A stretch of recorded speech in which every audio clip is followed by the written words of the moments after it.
Welcome everyone in Facebook land. We have the doctors now assembling. This will be a live debate between some of the best scientific and medical minds here in Canada. And we'll just let you know that invited today was Dr. Theresa Tam, Dr. Howard Njoo, Dr. Shelly Deeks. It's only one. We put them together because they needed one feed to go back to their house. So we can only use one have one working? Yes. What Is that one? Yes. So you can try it. I'll feed you guys. Yeah. Okay, is my Facebook live now? Because I'm on. Can I do my live to my Facebook?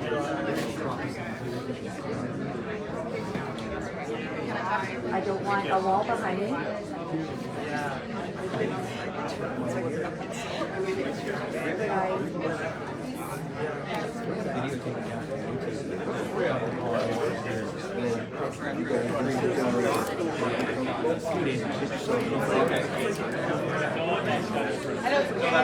Hi, how are you? Chaos. We're hoping that Dr. Theresa Tam, Dr. Howard, Dr. Shelly Deeks will be here. We await. The crowd is gathering.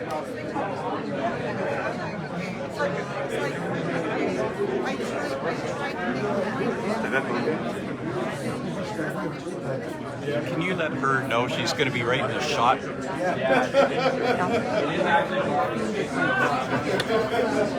Is it? Okay, I'm sure we'll be using Randall's sound then.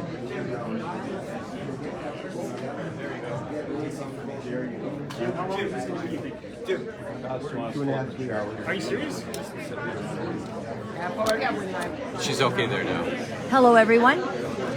Are we live and good to go? This is a very exciting day, as you know, coming live to you from Ottawa, Ontario, Canada's capital. We have got a good crowd assembled. We have the doctors over here preparing to come on and to do a scientific debate.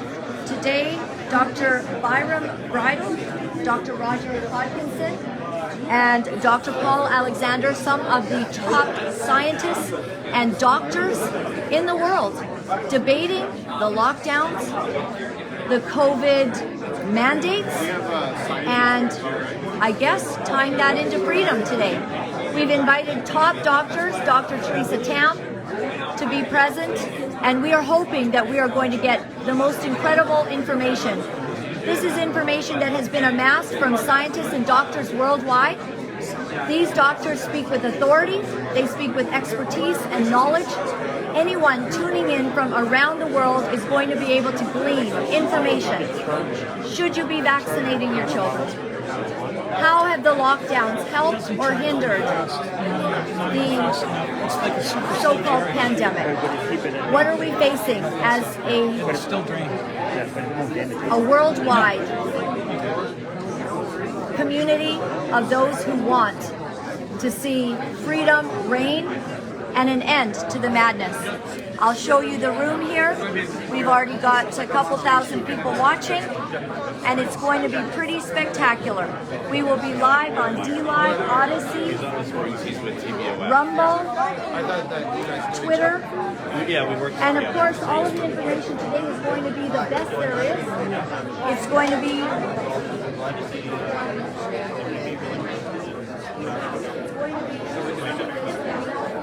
everyone, I'll just ask you to show the world just for a moment. You're on live there. 2.4K already watching on one little channel, and we know that this is explosive. I'd like to say that mainstream is here. We have a lot of cameras and a few people that could be mainstream media, but largely we do know that when scientific information starts to be spoken out loud, guess what happens? Mainstream media shuts it down. That's what happens.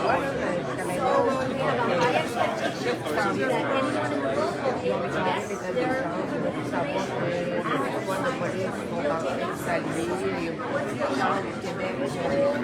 global agenda? Probably not. It is being gotten through many different independent producers around the world working very hard. We're going to now be going live very shortly. The doctors are preparing. We're hoping at any moment that we will see Dr. Theresa Tam walk in. She has been the head doctor in Canada. What she has done is she's wanted children to be vaccinated. What she has done is completely supported lockdowns that have harmed children. She has completely supported the WHO, and her ties are easy to find. Dr. Theresa Tam, at many times, has been a bit of a shocking person. She told married couples to have sex with masks on. That was an odd moment for Canada.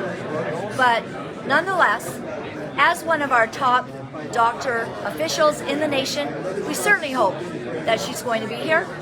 Otherwise, rest assured, in the next 2 hours, you will have some of the finest information that you can get anywhere in the world amassed right here with our top doctors. So we'll allow this to take root and get started very shortly. Welcome to this live feed. I think I will. Actually, no, I won't. I want to be like Laura Lynn when I grow up. What did you say? I said I want to be like Laura Lynn when I grow up. She's inspired me to be here. All right, that's awesome. Okay, Laura Lynn, how's it going? Everything's good? Yes. Okay. Could you tell us a little bit about Doug Ford? Like something's happening in Ontario today. Yeah. So Doug Ford is called a state of emergency, and he's trying to do the same thing that he failed at doing before, which was to get the police to enforce against festivities on the street, families on the street, in a major love fest, and he wants to get the police to beat the truckers out of their trucks. That's what they're doing. They want to use the police like the Gestapo to beat them out of the truck. There's children in these trucks. There's families living in these trucks. This has been a very festive, peaceful environment. Nobody's blocking anybody. There's tons of access. Come on down to Ottawa. You're going to see that the businesses can do whatever they want. They can bring in their supplies. We've been very, very compliant to making sure that traffic can flow in the city. Anybody that shut down the traffic is the police and the mayor. Those are the people that are blocking access to the businesses, not the truckers. The truckers are here to stay. They're not going to go. But now Doug Ford wants to use the police as a military attack against the people themselves and to drag the kids out of the trucks. That's what he wants to do. And let's hope that the police do the same thing they did last time. And he's told Doug Ford to go fly a kite and that they're not going to be his Gestapo. They're not going to be his private military. That's what we're hoping, that the police, who we love and who we trust, will do the right thing, will tell Doug Ford that what he's doing is a crime against our citizens. We're here. This is a festivity. This is a peaceful gathering. We have the right to gather peacefully in this country. This is our rights, our Charter of Rights and Freedoms, and we need to uphold them. And the police need to live up to what they signed on to, which was to uphold the Charter of Rights and Freedoms. Doug Ford, you're a gangster. You're a gangster, and stop being a gang boy. Jim. Here, here. Here, here. Very good. Truth. Okay, do you want me to do a live stream together of the improvement news for the press conference or not? Okay. I'm just gonna hit stream and then on the. Yeah, I can.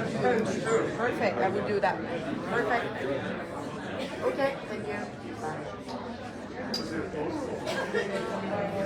Canada, this is really precedent setting, having the doctors all in one room, having a discussion on what Canadians really need to know and what you certainly will not hear on mainstream media. This is where it hits home. What about what you're hearing on the news about children getting the shot? What about that? What are you hearing? We're going to hear from the experts today. I needed that. We've got a whole bunch of people gathered, ready to hear. And here we also have, I've got about 5,000 people watching right now. Would we be able to just say a quick hello to you? You will see Dr. Chris Shoemaker's interview coming up on my channel shortly, and you as well have really come out and stood strong, telling the truth. I appreciate it. Thank you, Yeah, Laura. we look forward to having your interview up very shortly. You'll be hearing from him.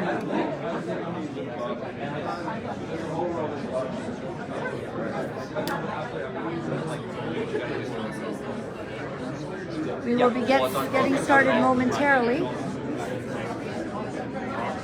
Everyone is ensuring that we give adequate time for Dr. Theresa Tam to show up. I'm excited that, she's been extended a wonderful invitation that she could come and speak and share her heart, her science, her data. So that'll be pretty fantastic with a crowd that really wants to hear the truth. Worldwide, actually, some of these feeds are going across the world. We say hello to Germany, to Australia, to the UK, to Spain, France. I hope to be there one day. To all Canadians, to all Americans.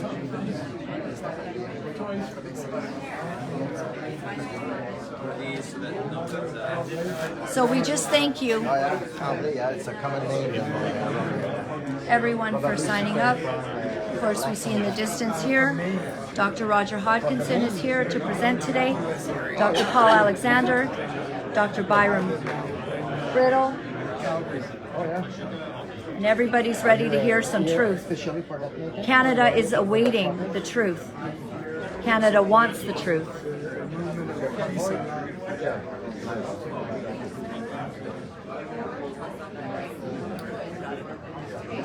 Some of the best scientific minds in the world are in this room today and will be giving us a look into what we have not been able to get mainstream media. It's an incredible thing to have mainstream media invited and hopefully participating today as we await.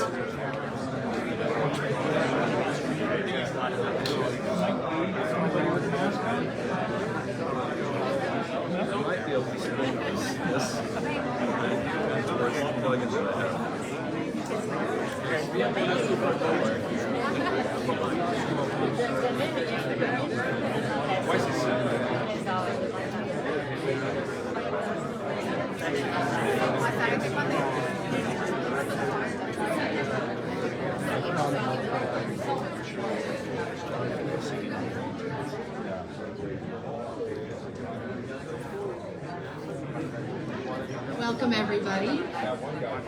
We're going to get started here today. Thank you again for your patience. And how's the volume? Good. We were waiting for Dr. Tam to show up, but I hear she's not going to be joining us today.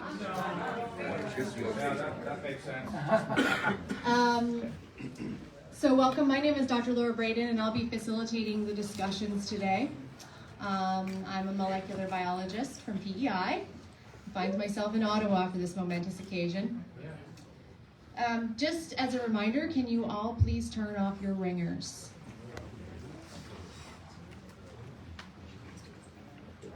Especially if you're live.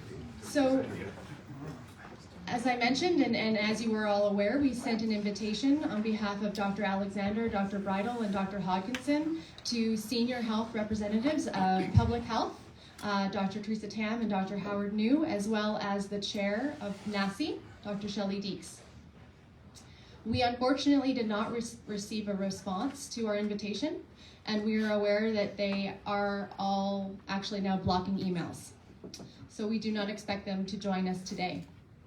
However, we have a momentous occasion, as I've mentioned, with some of the leading experts, subject matter experts in COVID, including immunology, virology, epidemiology, and medicine.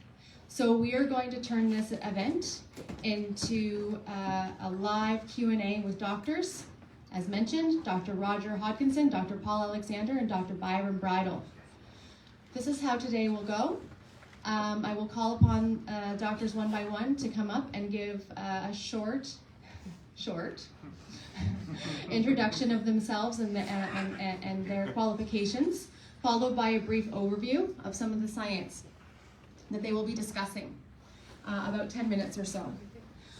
Following that, we will then open the floor for questions from the press. I don't see any mainstream legacy media here, but okay, because we have lots of folks waiting to ask questions. So if you have questions coming from live streams, we will facilitate those as best possible. Please remember, this is going to be a courteous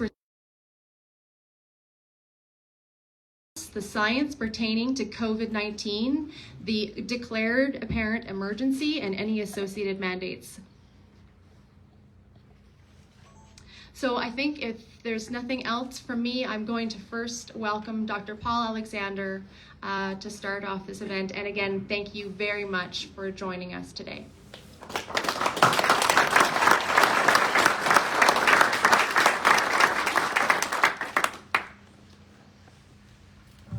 Thank you guys very much for having me again, and I'll try to be very brief. So I'm going to give my overview of COVID, stretching from the beginning, January, February of 2020, and to today, as the way I see it. It's kind of like a 50,000 foot level view, not too much granularity, because we want to engage everyone quickly, and we have Dr. Hodkinson and Bridle to come. So that's my opening slide. Dr. Paul Alexander, Dr. Bridle, myself. My background training is in epidemiology from University of Toronto. I also did graduate work at York University. From the epidemiology at UFT, I did a short program at Johns Hopkins certificate program in bioterrorism, biological warfare, how to weaponize pathogen, etc., and how a small city like Baltimore would respond. From there, I went on to Oxford in clinical epidemiology and evidence-based medicine, and I worked under people like Dr. Carl Hennigan, etc. These are the global leaders in EBM. And from there, I went on to McMaster in Hamilton for a doctorate and a postdoc with Dr. Gordon Guyatt, who founded evidence-based medicine with Dr. David Sackett. And Dr. Guyatt and me have remained personal friends. I support his research globally still, everything to do with research methods, randomized trials, meta-analyses, network meta-analyses, systematic reviews, all methods that the global research community, the medical field uses, I'm part of in terms of refining and updating it. So germane to this discussion, because of my background skills, I worked with WHO in 2008 as a regional epidemiologist for Europe, working the countries under me. The desk that I held in Copenhagen was Russia, Ukraine, Turkey, Poland.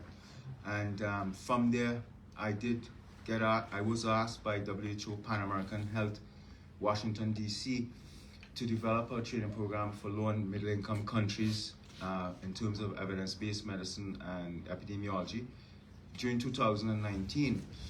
When COVID began to rear its head in January, February of 2020, although I would argue, and we have evidence to show that COVID probably was circulating mid-2019, and that's a separate discussion, but WHO asked me to pivot my role as their pandemic advisor for evidence synthesis. So I actually worked as WHO's Pan-American Health COVID advisor, all things evidence, at the beginning of this pandemic.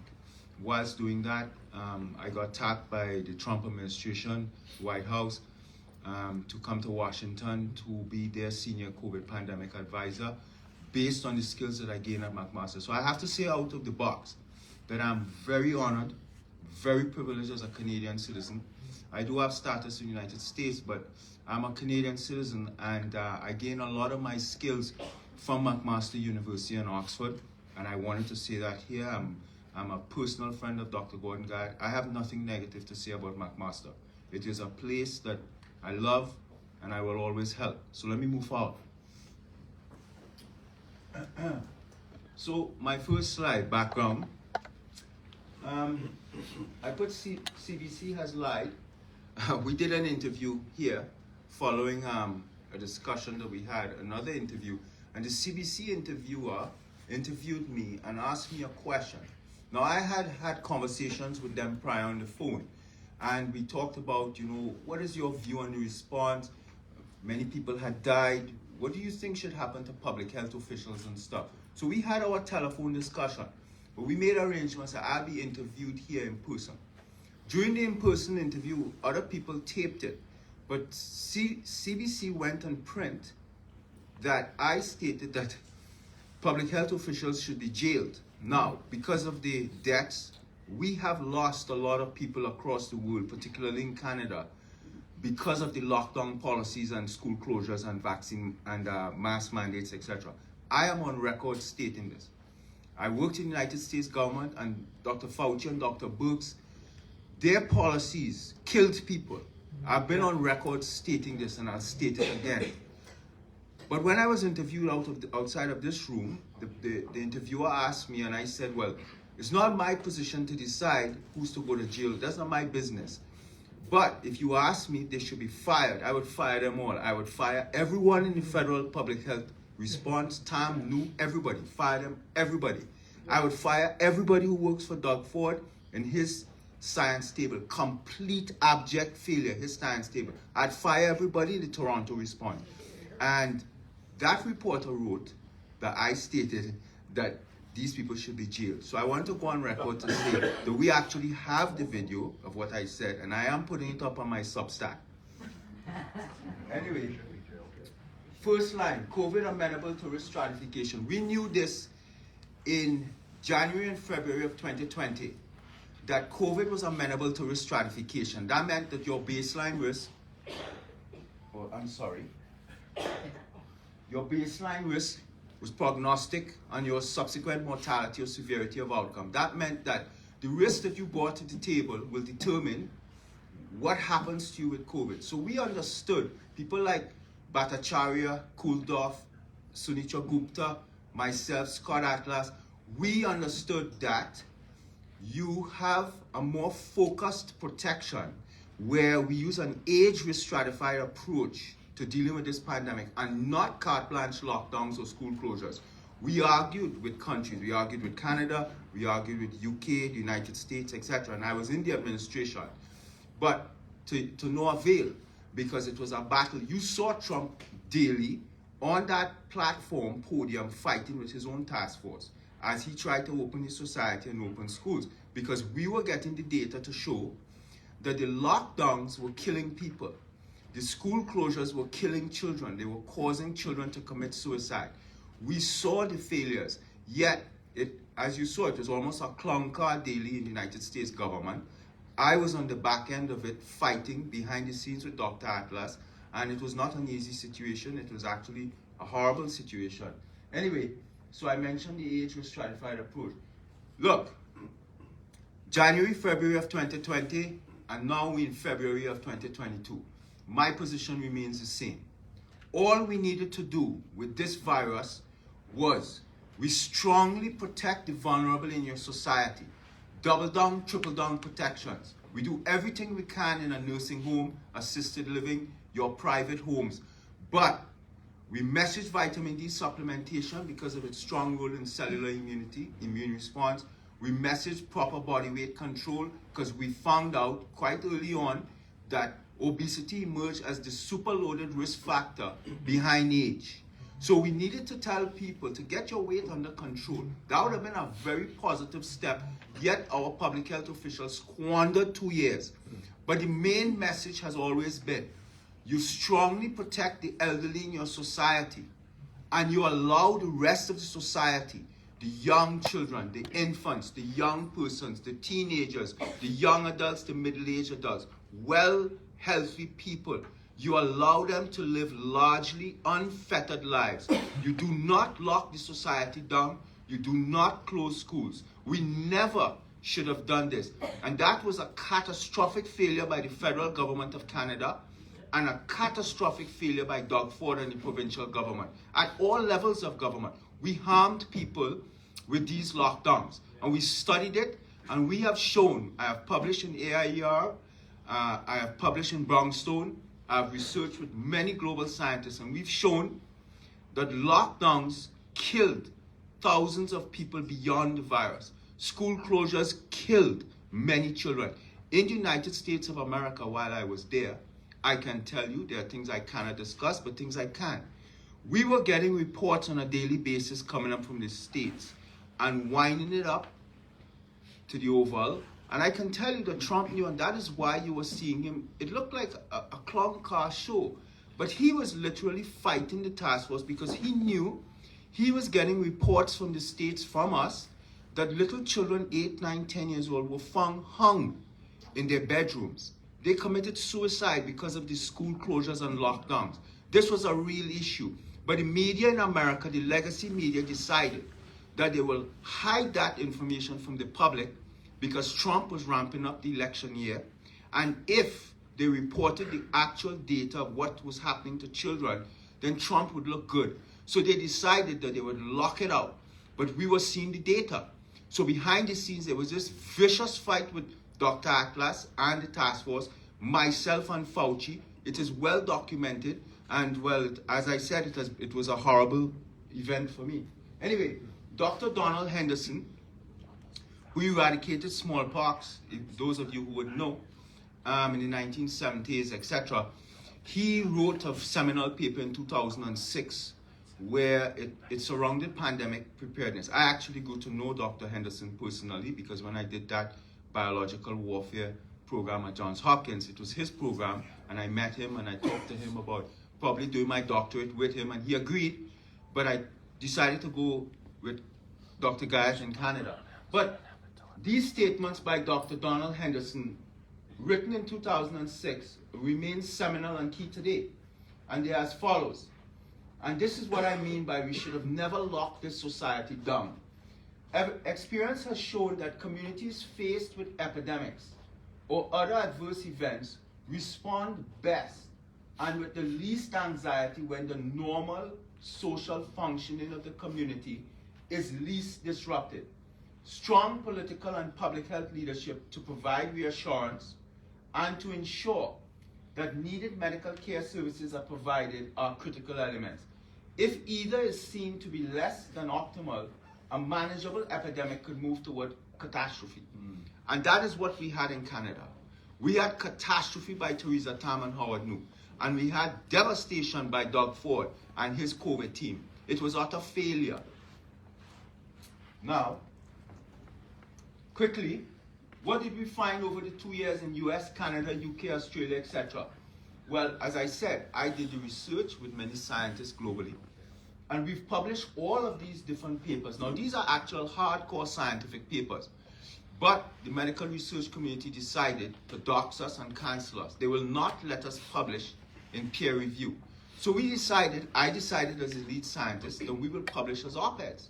So we've been publishing in AIER, Brownstone, everywhere they would take it. And we've published on the catastrophic effects of the lockdowns. We've looked at all of the science, and we could find not one society in this world, not one country, not one setting where any lockdown worked to curb transmission or reduce the risk of death. We looked at masking. I can tell you, I've studied masking up and down. I'm considered an expert on these COVID masks, the blue surgical masks and the white masks. They are utter garbage. They have always been ineffective.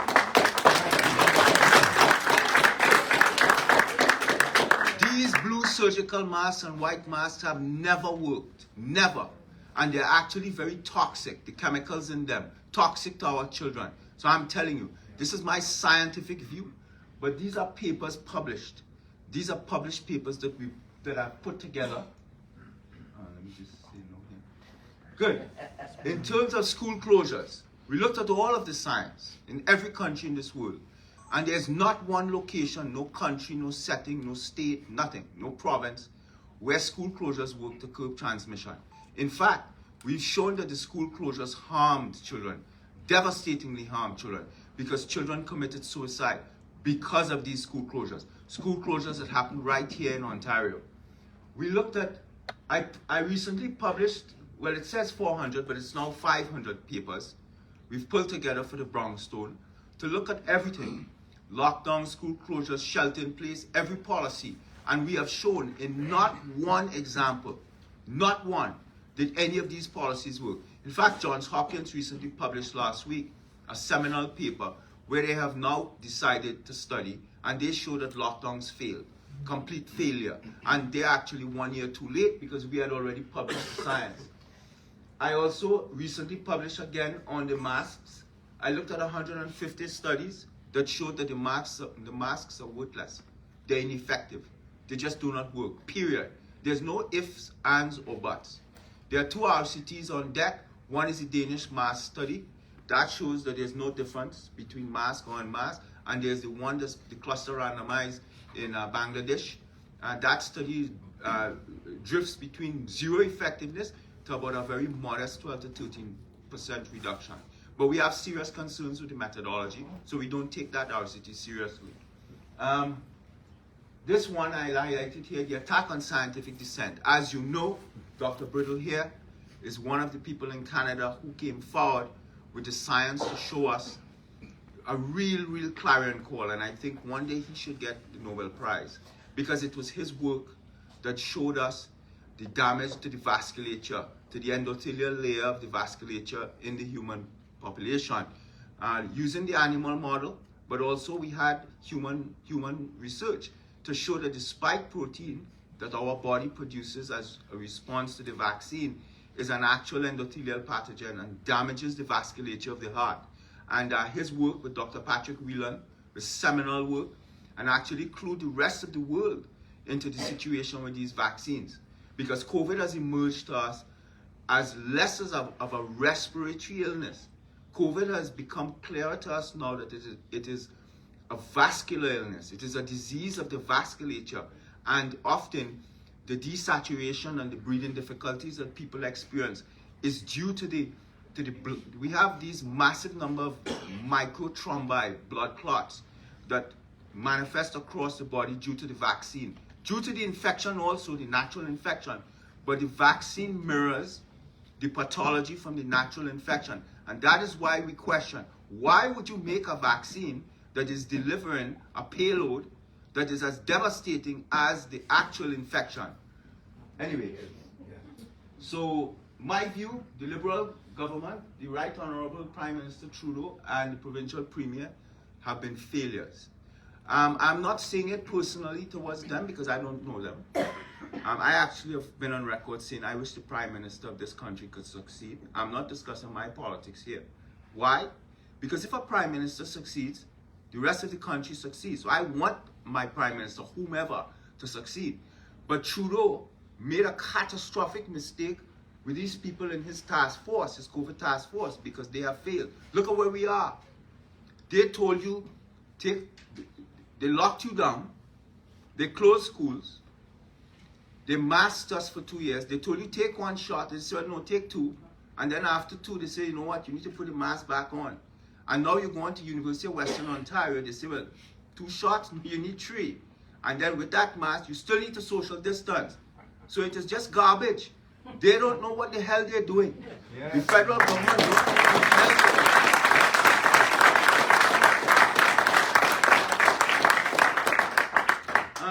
This quick slide So I have been railing against the cafe latte class, the laptop class we call it, the pinky in the air sipping the coffee class.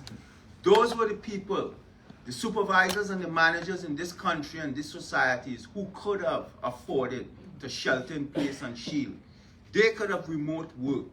But the poor people in our society, often the women in our society, often the minority people, the children in the society, they could not shield. They had to still go out there and front face and face the virus. And when we look at studies, we showed that we looked at the 30 highest income communities in Toronto versus the 30 lowest income communities in Toronto. And we showed that we shifted the burden of infection and the burden of hospitalization and death to the poor in society. And that is the tragedy of COVID. We shifted the burden from the wealthier laptop class to the poorer class. And we must never allow them to lock us down and do this again, because it is the poor in the society that suffers first. And I pull up this chart to show you.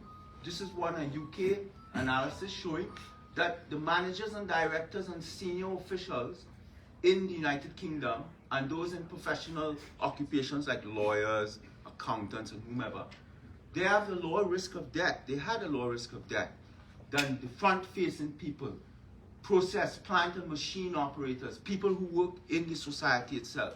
And that's the main message. I wanted to tell you something also, children.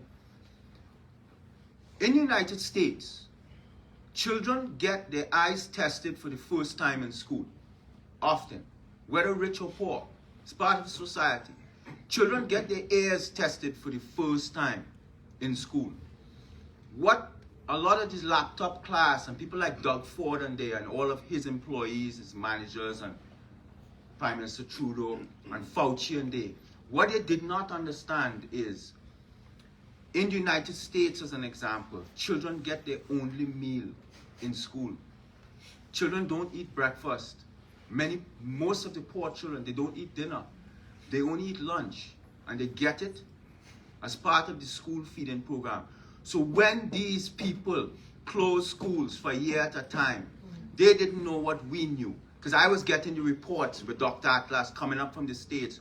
Children were starving. Closing schools starved children in the United States of America for months on end. And nobody stopped to think about the implications of closing schools. Children had no food. And it is such a personal, private issue that you didn't want to, these parents, particularly people living on the margin, they're etching out a living. And Johnny and Susie will become a doctor and lawyer one day, or engineer. But it's nobody's business that Johnny and Susie did not have a laptop or did not have broadband internet or webcam. But by closing schools and doing what we did, you fleshed them out. And you embarrass poor people. You embarrass poor children in Ontario and in parts of Canada to come to the teacher and say, I don't have a webcam. My mommy don't have broadband. That is I'm an immigrant. That is a personal issue.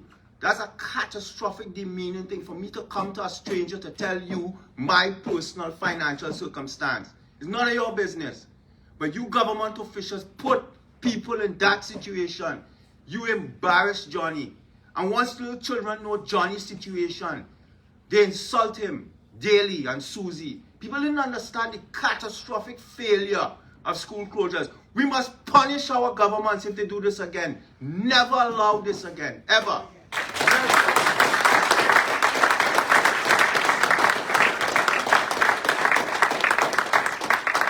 Look, there's so much to say. I came here with so many slides. Everything was a failure and a lie. They doomed this pandemic response from the start in America, and Canada just followed. This issue about asymptomatic transmission, that was rare. That was a lie.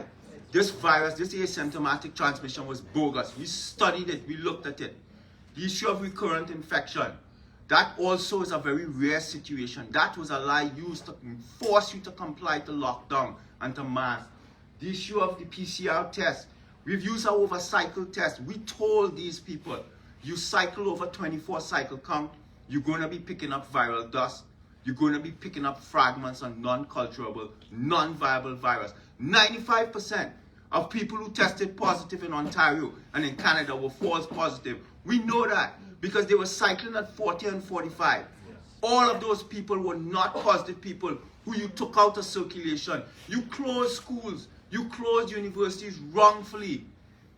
We told them about this issue about equal risk of infection. They told us when they locked us down, you know what? We need to lock you down because everybody's at equal risk of severe outcome. That was a bogus lie. How could Johnny at 10 have the same risk profile as Granny at 85 with 2 underlying medical conditions? That was a lie. We were never at equal risk of outcome. There was a 1,000-fold difference in risk of mortality between an 85-year-old and a 10-year-old. And they knew the data, but they didn't care. They kept locking down more and hardening the lockdowns. There was a lie about no available treatment. That was probably one of the worst lies ever, because we knew that there was early treatment. We knew that we had antivirals and corticosteroids and antiplatelets that sequenced and combined. You could treat Granny, and you could keep Granny in the elderly home, keep her in her private home, because once she touched the emergency room door, her 28-day mortality went up 40%. But they lied, and they prevented the doctors from treating people. Thousands of people in Canada died because they were not provided treatment that was available. Thousands of people died. In the United States, of the 900,000 who died from COVID, we've modeled it recently, McCullough, Risch, etc. We've showed that 850,000 will be alive today. This will go down as one of the greatest blunders and blemishes. And actually, I don't know, doctors in Canada should hang their heads in shame. Scientists, they should hang their heads in shame. It's not only what the government's done here. It's not what Trudeau said or Ford said. These doctors should have exercised their clinical judgment and their own decision making and treat your patient. It is your patient. And you knew that these drugs work. You knew these drugs were effective in keeping people alive. And I guess I've written that seminal paper with the 150 studies now. It's courts around the world use it on natural immunity. That actually is my paper. And what we looked at is we brought together about 150 studies to show that it is a bogus lie that vaccinal immunity is superior to natural immunity. And this has been one of the greatest lies perpetrated on the Canadian population and the American and UK and global population. There is no condition under which vaccine immunity could supersede natural immunity. And I want to end quickly just to show a couple of slides. I mean, there's so many things that I wanted to talk about. But why we are here? We are here because, forget the other slides, let's focus on this one. We are here because of these vaccine mandates. And people like Bridle, Hodkinson, myself, Dr. Poness, Dr. Braden, we knew that these truckers were using their gut instinct here, but they also their common sense. They're actually smarter than the government public health officials. And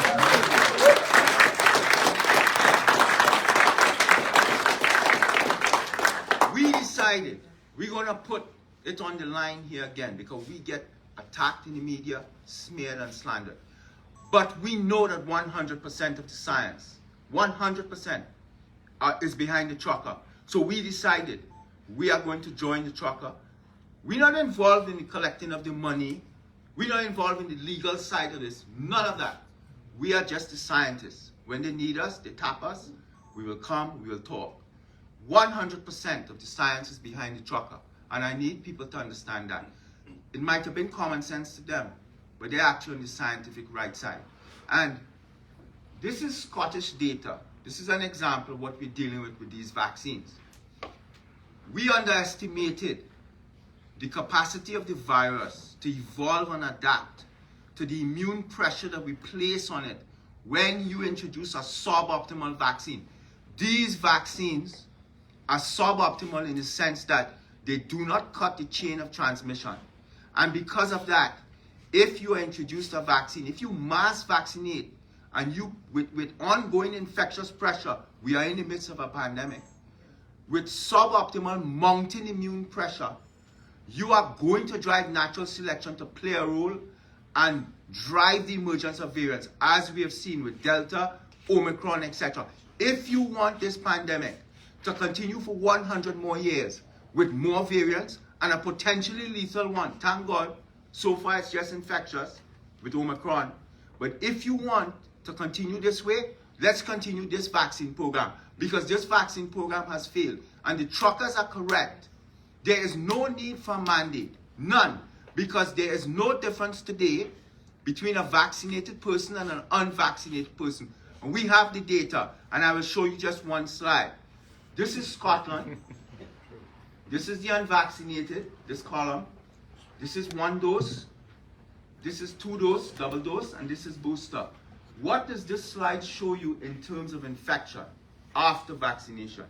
Well, it shows you, if you look at the double dosing, the lowest risk of infection after vaccination. Well, in the unvaccinated population has the lowest risk of infection. It's not. It is the unvaccinated person. The infection risk increases as you increase the dosing.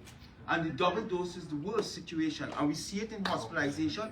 What we are seeing is the vaccinated person is getting massively infected, harboring massive loads of virus, and is transmitting the virus. It is not the unvaccinated.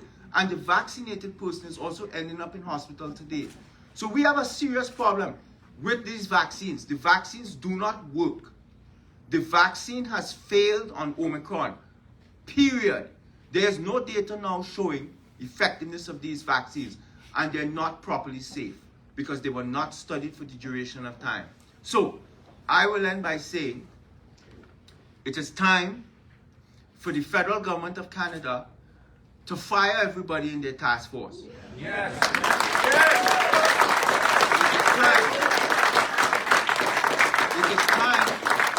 It is time that Doug Ford fire his entire science table. They're inept, they're incompetent, all of them, all. Fire them. Be willing to open up the table and broaden it to people like Dr. Bridle. He's probably the top immunologist, virologist in the world. Dr. Gert van den Bosch, I work with him daily. Dr. Mike Eden, I work with these guys here, Dr. Roger Hodkinson. I work with Dr. Robert Malone. Call me, call any of us, bring us to the table. We're going to broaden it for you, and we're going to bring the science. These people have never been contemporary with the science. COVID is over. It is time to declare the pandemic emergency over. Lift the emergency and allow these truckers to exercise the ability to work in Canada and to cross the border, because they are absolutely correct. There's no difference between a vaccinated and an unvaccinated, and you are denying them their dignity, their humanity, and their ability to earn a living. And that's how I'll end today.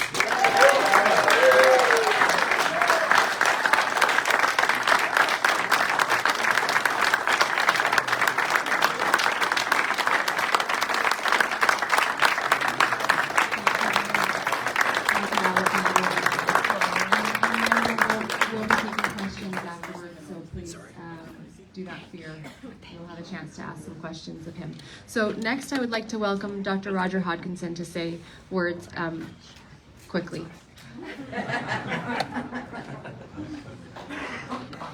Well,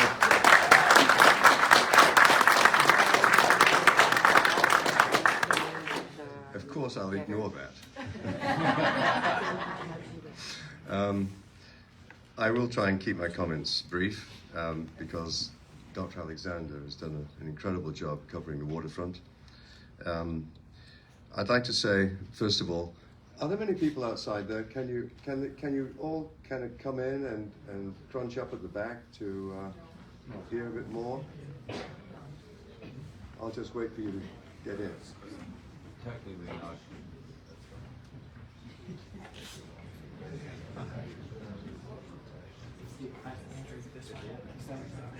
The other one. There we go. There we go. Well,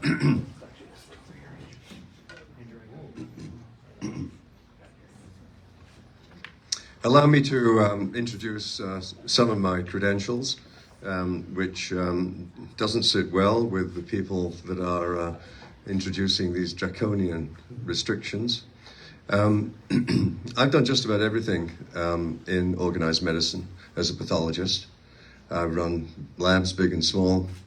I'm the chairman of an American biotechnology company doing DNA sequencing. I'm a graduate of Cambridge in the UK. Came to Canada in 1970 when it was a very different country than it is the one it is today. I've been elected by my peers as president of our Provincial Association of Pathologists. I've been chairman of the National Examining Board for the examination in pathology, and so on and so on. But I'm most proud of having spent 20 years in the trenches of public health, earning my spurs, you might say, in the School of Hard Knocks, by taking on big tobacco. And over 20 years, I'm very, very proud of that part of my career, saving more lives, I believe, in that than I ever did as a workaday pathologist. I'm not an anti-vaxxer. I take vaccines. I don't encourage everyone to take vaccines, especially in my age group, the pneumococcal vaccine, for example. I don't believe in 5G, graphene oxide, genocide.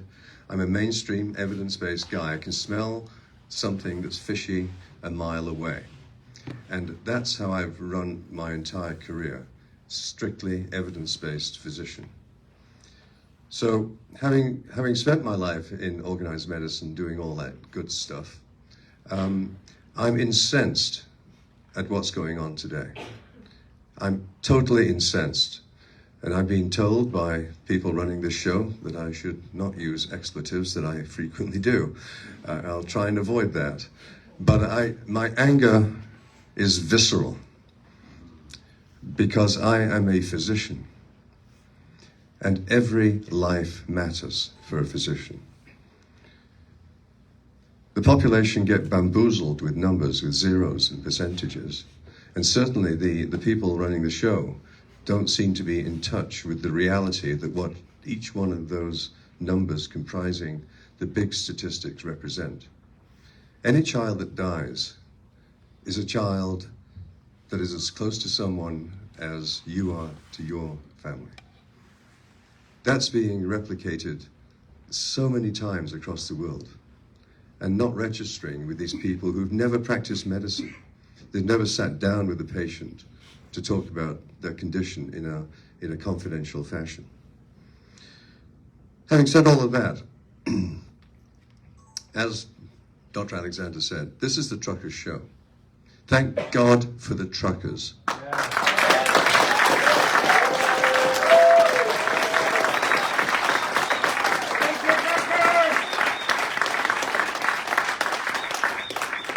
We are merely the supporting cast for the truckers to give them and you comfort that your gut feelings, your common sense is absolutely right on the mark. That's why we're here. Now, as Dr. Alexander said, the history of this madness is quite interesting, and I'll briefly go over that so you can understand the big picture of how we got here and why we're still here and how we can get out of this mess. Fauci, the most vile man walking.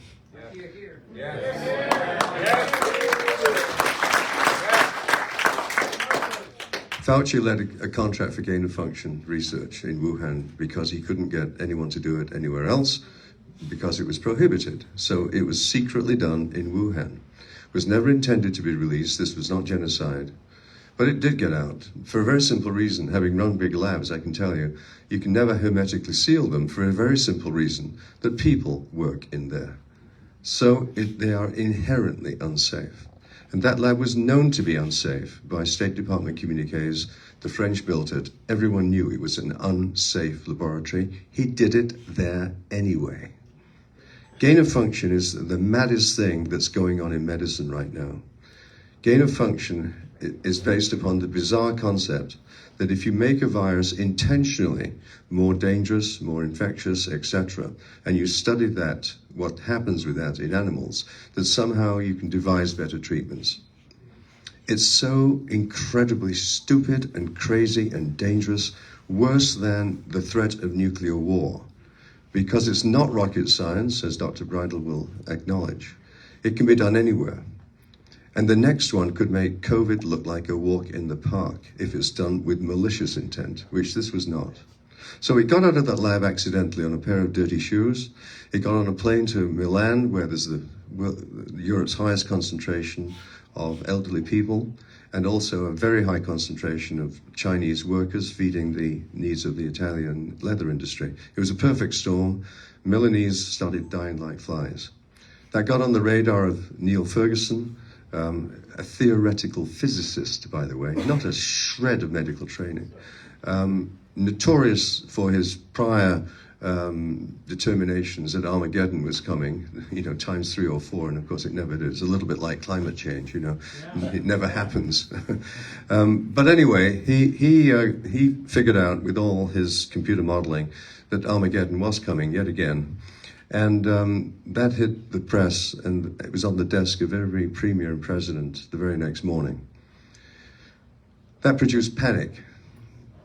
And they would have all said to their number 2, listen, I want a plan on my desk tomorrow morning. Read my lips. I don't care what expletive deleted. I don't care what's in it. I've got to be shown to be doing something, even though it doesn't work. And that's exactly what happened. None of these measures were known to work, and that they did it anyway, because I'm a politician. I'm here to save you from every life risk, from birth to your grave, and I take that very seriously, so make it so. So they introduced all these things, and of course, as we know, none of them worked, and I'll go through them briefly one by one. Masks, as Dr. Alexander said, ample evidence in the literature. To put it in the vernacular, you cannot stop a mosquito with a chain link fence. It's absurd. You might have heard me say that. Social distancing. This condition is spread by aerosols, not by droplets. So it can be in the aisle of Walmart that there's no one else in, and you're still going to get it. Social distancing makes no sense whatsoever. The 6-foot rule, etc. I used to think that was just a thing that happened at camps for our kids. Hand hygiene, by the same token, is spread by an aerosol. So forget about this theater of antiseptics everywhere. I mean, it just makes your hands raw. It's absurd.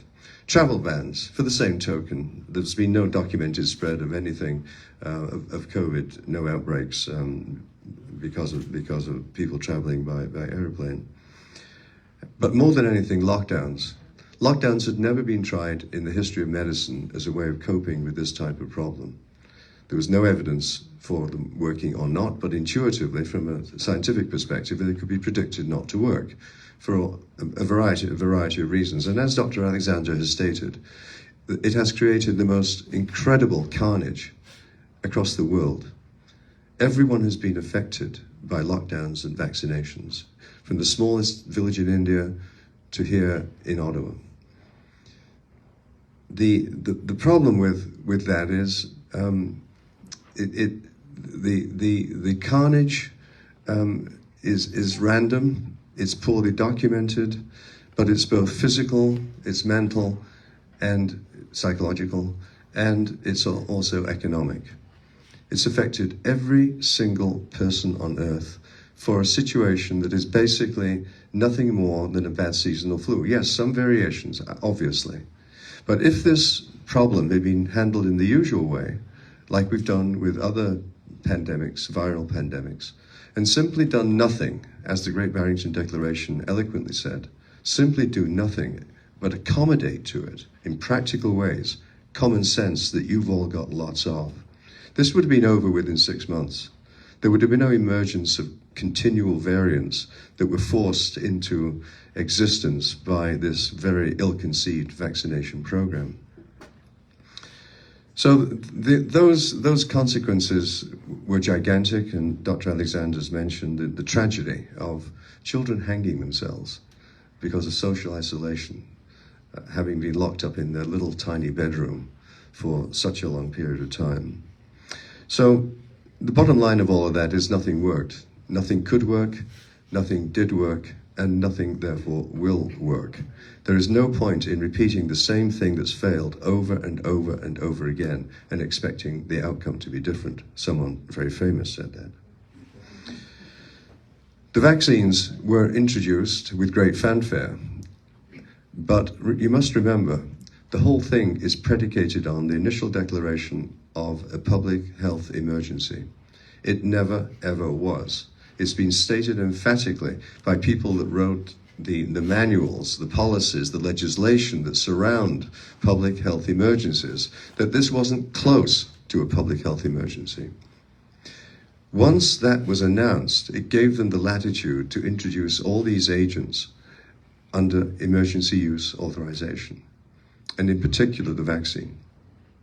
So here we have the small man syndrome, Fauci, a guy who'd never succeeded really to achieve glory. His HIV vaccine failed. We have a man looking for glory, speaking to a narcissist, Donald Trump. I'm a Trumper, by the way, full declaration. But he was dead wrong on everything to do with COVID. They fed him a pack of lies, as Dr. Alexander saw, on a regular basis. And he wanted glory too, so that was an easy sell. This vaccine was brought in with warp speed because the actual mechanism of delivery had already been worked out over a decade. All they had to do was package these little particles with the right mRNA in order to create this very experimental new product. You've got to understand that vaccines, normal vaccines, without even this brand new technology, take a 5 to 10 year time to come to market. That's a long time. And we do clinical trials in medicine for a very simple reason. We don't know what we don't know. We're looking for unexpected things. And, well, guess what? Unexpected things did start happening. The VAERS report in the States is full of it. In Canada, he doesn't want to know. TAM doesn't want to know. No province wants to know. There is no method of reporting that's efficient and comprehensive. They should be surveilling everything without voluntary reporting, but they're not doing that. So the vaccine was introduced. It was an experimental vaccine. It wasn't tested. And the use of it resulted in a great number of deaths and complications, but it didn't work to do its purpose in any way. So it's experimental, it's untested, it isn't working, and it's causing death. It should be stopped now.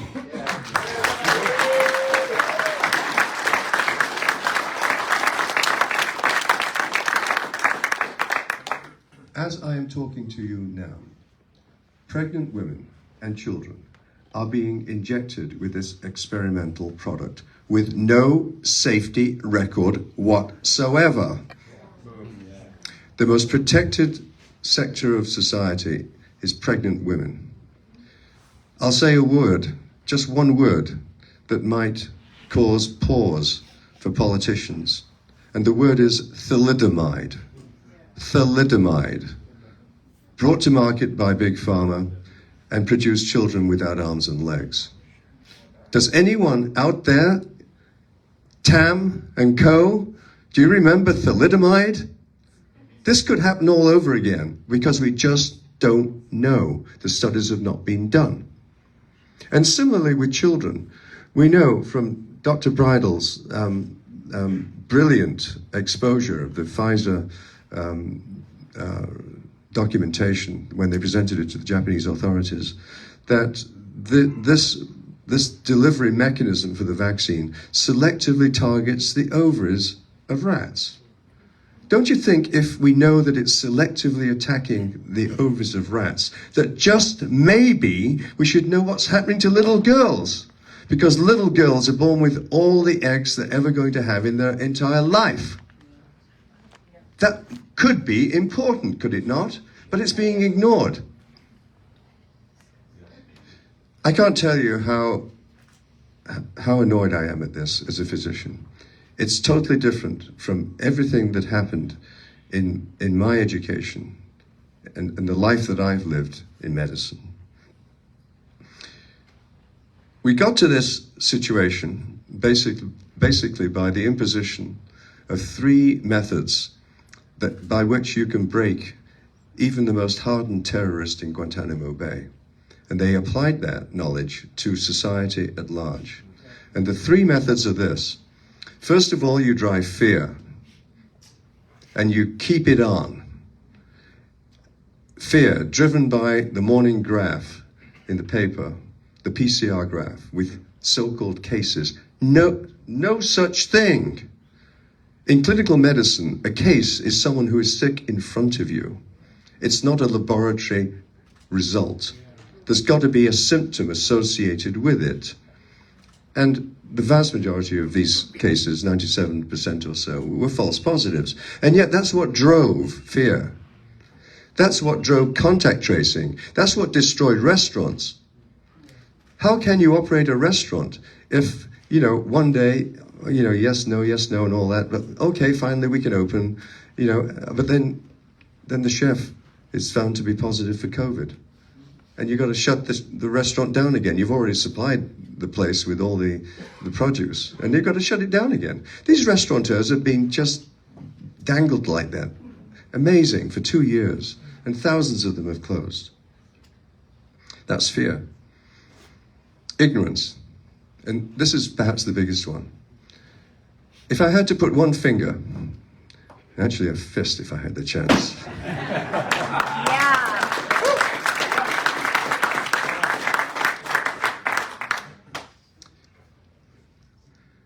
Organized medicine, the bodies that regulate us, the colleges of physicians and surgeons across Canada and the world,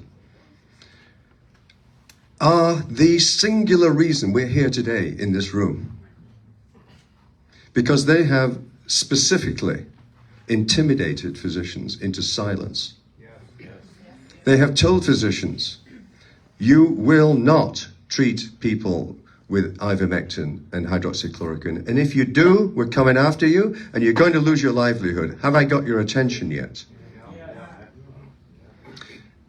But they've gone further than that. They're attacking any physician that spreads, in their words, misinformation. This is like the Gulag in Russia all over again. Doctors not allowed to talk to their patients, which we've been doing for hundreds of years, privately in the examining room. How can you be informed? How can there be informed consent if you're not informed? I mean, it's so bloody basic. And it's fundamental medicine. It's one of the two major ethics. First, do no harm, which obviously mandates are doing, and informed consent. Central tenets of medicine. Government is now your doctor. We are not allowed to talk to you. We're not allowed to open our mouths. The registrar in my own province said, and be careful what you say to your neighbors. Attempting to muzzle physicians, and they did it very, very efficiently. That drove ignorance. And then isolation, otherwise known as quarantine. Keep people separated. Don't let them talk to each other. You break anyone with those three methods, and it broke society, and it was absolutely magnificent in its outcome for them. Early treatment. We've talked about hydroxychloroquine, ivermectin. Meta-analysis of ivermectin, Tess Laurie, has shown dramatically that ivermectin works. It's a closed book. It works. We're still not being allowed to use it today. So what happens when you go to the emergency department with a cough and a sore throat and a fever, and you think you might have COVID? They do a test, which in that circumstance, if it's done at a low cycle threshold, if it's positive, you probably do have COVID. Then they get out the oxygen meter, the oximeter. And if your oxygen level isn't low enough, they say, go home. You're not admitted. Go home, subtext medically. Come back when you're blue. Much more difficult to treat. Instead of sending people home with a prescription of ivermectin and hydroxychloroquine, vitamin D, etc. Older people in nursing homes should have been given a daily dose of vitamin D. It's known to be incredibly effective. And by the way, spread this news too, would you? Although ivermectin is an effective prophylactic, there's a much better one that you can pick up at the pharmacy today with no prescription. because dentists and ENT surgeons have been using it all the time. It's called tincture of iodine. You buy a bottle of betadine, you dilute it 10-to-1, you put 4 drops in each nostril while you're lying down, you'll feel it trickling back in the back of your throat. This is not quackery, it works, do it. Cheap, effective, safe. You buy a bottle of betadine from the pharmacy. Betadine, it's povidone iodine. You then dilute it 10-to-1 with a dropper, 9 drops from an eyedropper. 9 drops of iodine to 1 drop of water. The other way around. 9 drops, I'm a scientist, right? 9 drops of water to 1 drop of iodine. You mix it up, and then you take the dropper and you put 4 drops in each nostril twice a day. You find it trickling back in your throat. It tastes a bit funny. You can even gargle with it if you wish. That's what McCullough is recommending. Rock solid science. Rock solid science. And hydrogen peroxide, similarly. I'm not done. You're right, Roger. You're right. If you push me off the stage, I'll start swearing. Kids have been the most brutalized sector in this whole mad episode in human history. Children have been isolated. They've been forced to wear masks. They've been denied learning about nonverbal communication, smiles. They've been made suspicious of human contact. They've been denied food and testing of various types. Step 1. Step 2, they now want to vaccinate them unnecessarily with an agent that can kill them or maim them for life. Step 3, for the rest of their lives, they'll be paying for it economically with reduced standard of living due to any of the traditional causes. There'll be reduced funding for education, for healthcare. Taxes will go up. Net result, reduced standard of living for the rest of their lives. For children who've been psychologically traumatized, it's indescribably despicable. And I call it state-sanctioned sacrifice of our children. Our children, our most precious asset, are being sacrificed on the high altar of these gods, these new gods, assuming that that's going to move the needle. It won't help Granny in the nursing home. All it will do is kill kids, and that has to stop.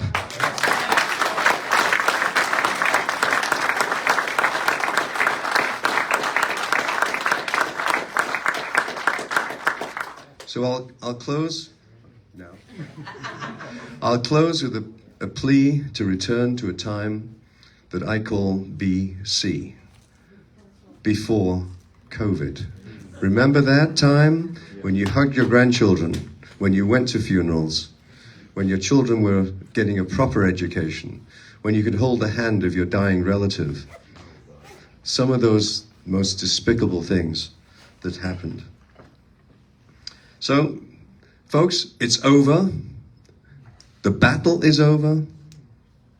The war is yet to start. Because wokeism that's got us here is in the C-suites of multinationals. It's in our judges' minds. It's in too many physicians' minds. It's in the governance of universities. Wokeism has to be killed. Because if wokeism is not killed, winning this battle here will simply see it recurring in another guise, like climate change, lockdown, or whatever.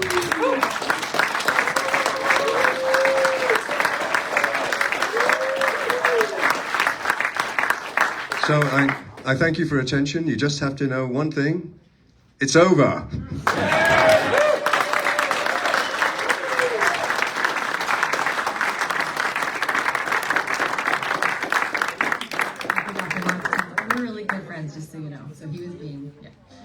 Thank you very much, Dr. Hodkinson. And our final speaker, Dr. Byram Bridle, now will be giving us a presentation, and then following that, we'll have questions. So thank you very much.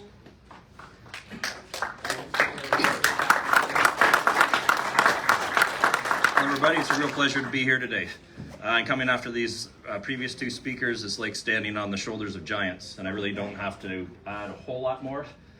They've said it all. There's lots that I could talk about. I could talk for hours and hours, and I'm certainly not.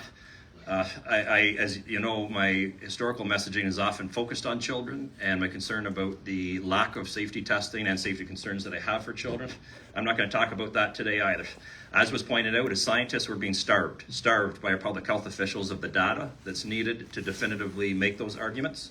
Unfortunately, I can tell you that I've been contacted by hundreds and hundreds, probably thousands of people now who may have been genuinely vaccine injured, and they're finding themselves lost. They followed the narrative, and now those who push the narrative have abandoned them. They're also being abandoned by a lot who didn't follow the narrative, unfortunately. We have to be more open-minded, right? They're often being attacked and being told they're getting what they deserve for following people they should have been able to follow. So I'm not going to touch on any of that. I'm going to touch down on a few things because I want to back up the truckers, and I understand.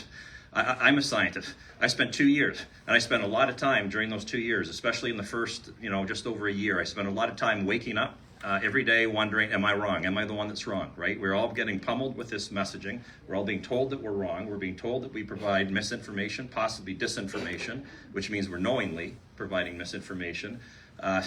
We're being told that we don't know what we're talking about, that we're not real experts.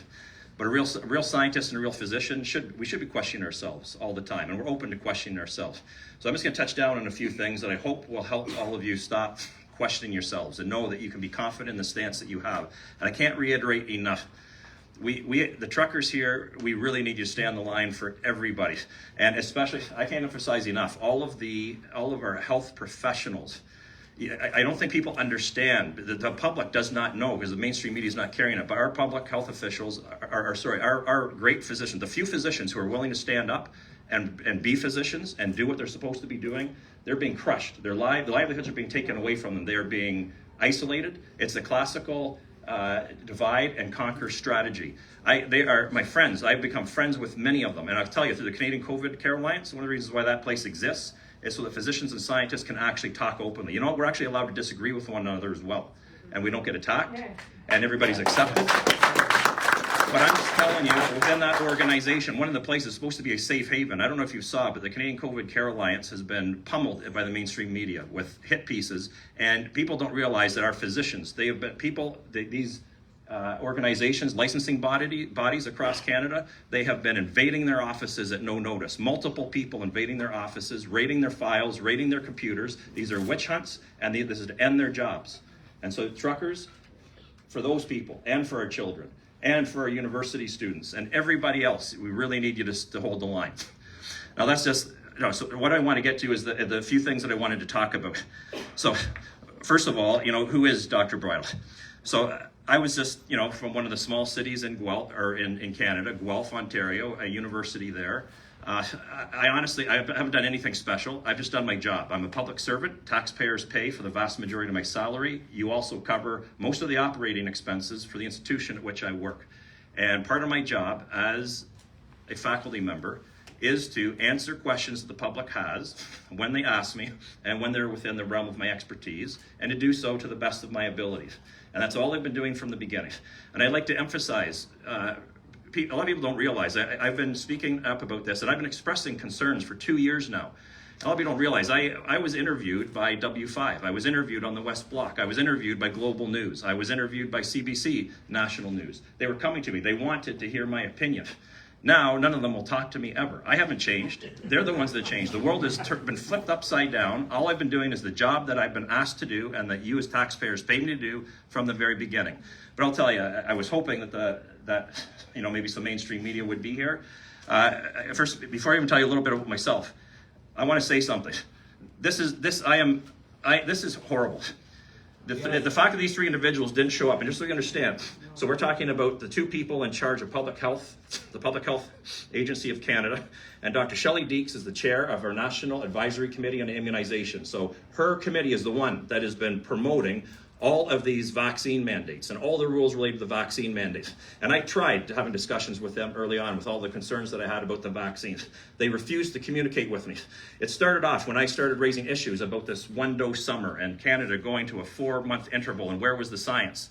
In response to a letter that myself and colleagues had put to them, they published a paper so that they could say they had a peer-reviewed paper. It came from the University of Toronto Press. It's a medical journal that nobody else in the world has ever heard of. It's not listed on any major journal sites, any of these places you'd go to look for relevant peer-reviewed science. When they published it, they published the results of a classical epidemiological model, and guess what? The epidemiological model and methodology was not published. They said it would be in the future. It still hasn't.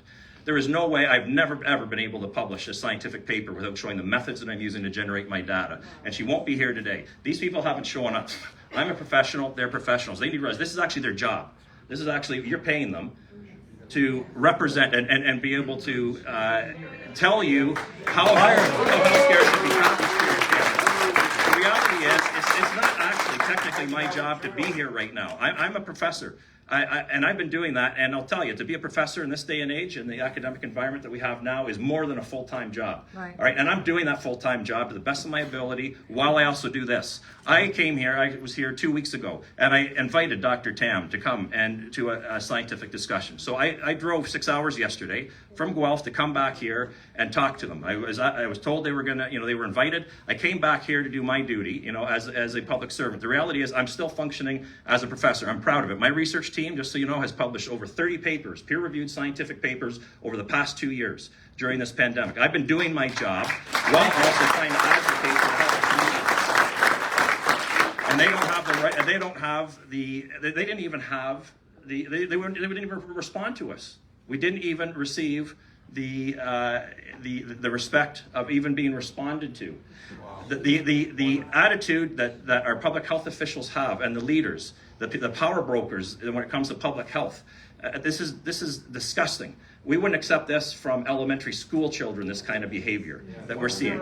And that's exactly it. And that's what I want, and that's exactly where I want to get to. So thanks for that. Where's their evidence? That's why we wanted them to come here today. Okay, so I want Canadians to look. Yeah, you don't have a lot of the mainstream media here. Even there, I'm not even going to refer to this as the peripheral media anymore. I call it the truthful, honest media with integrity. This has to get out to many people because I'm sorry. This goes back to like the Roman times. If you've got two groups of people and one group keeps putting their champions in the arena, in the gladiator arena, over and over and over again, and the other side refuses to, over and over and over again, you have to start asking the question, how good are your champions? What do they actually have? Why aren't they stepping in the arena? Why? All those that you want to attack us and you want to push this narrative, you want to say we're wrong, where are your champions to back you up?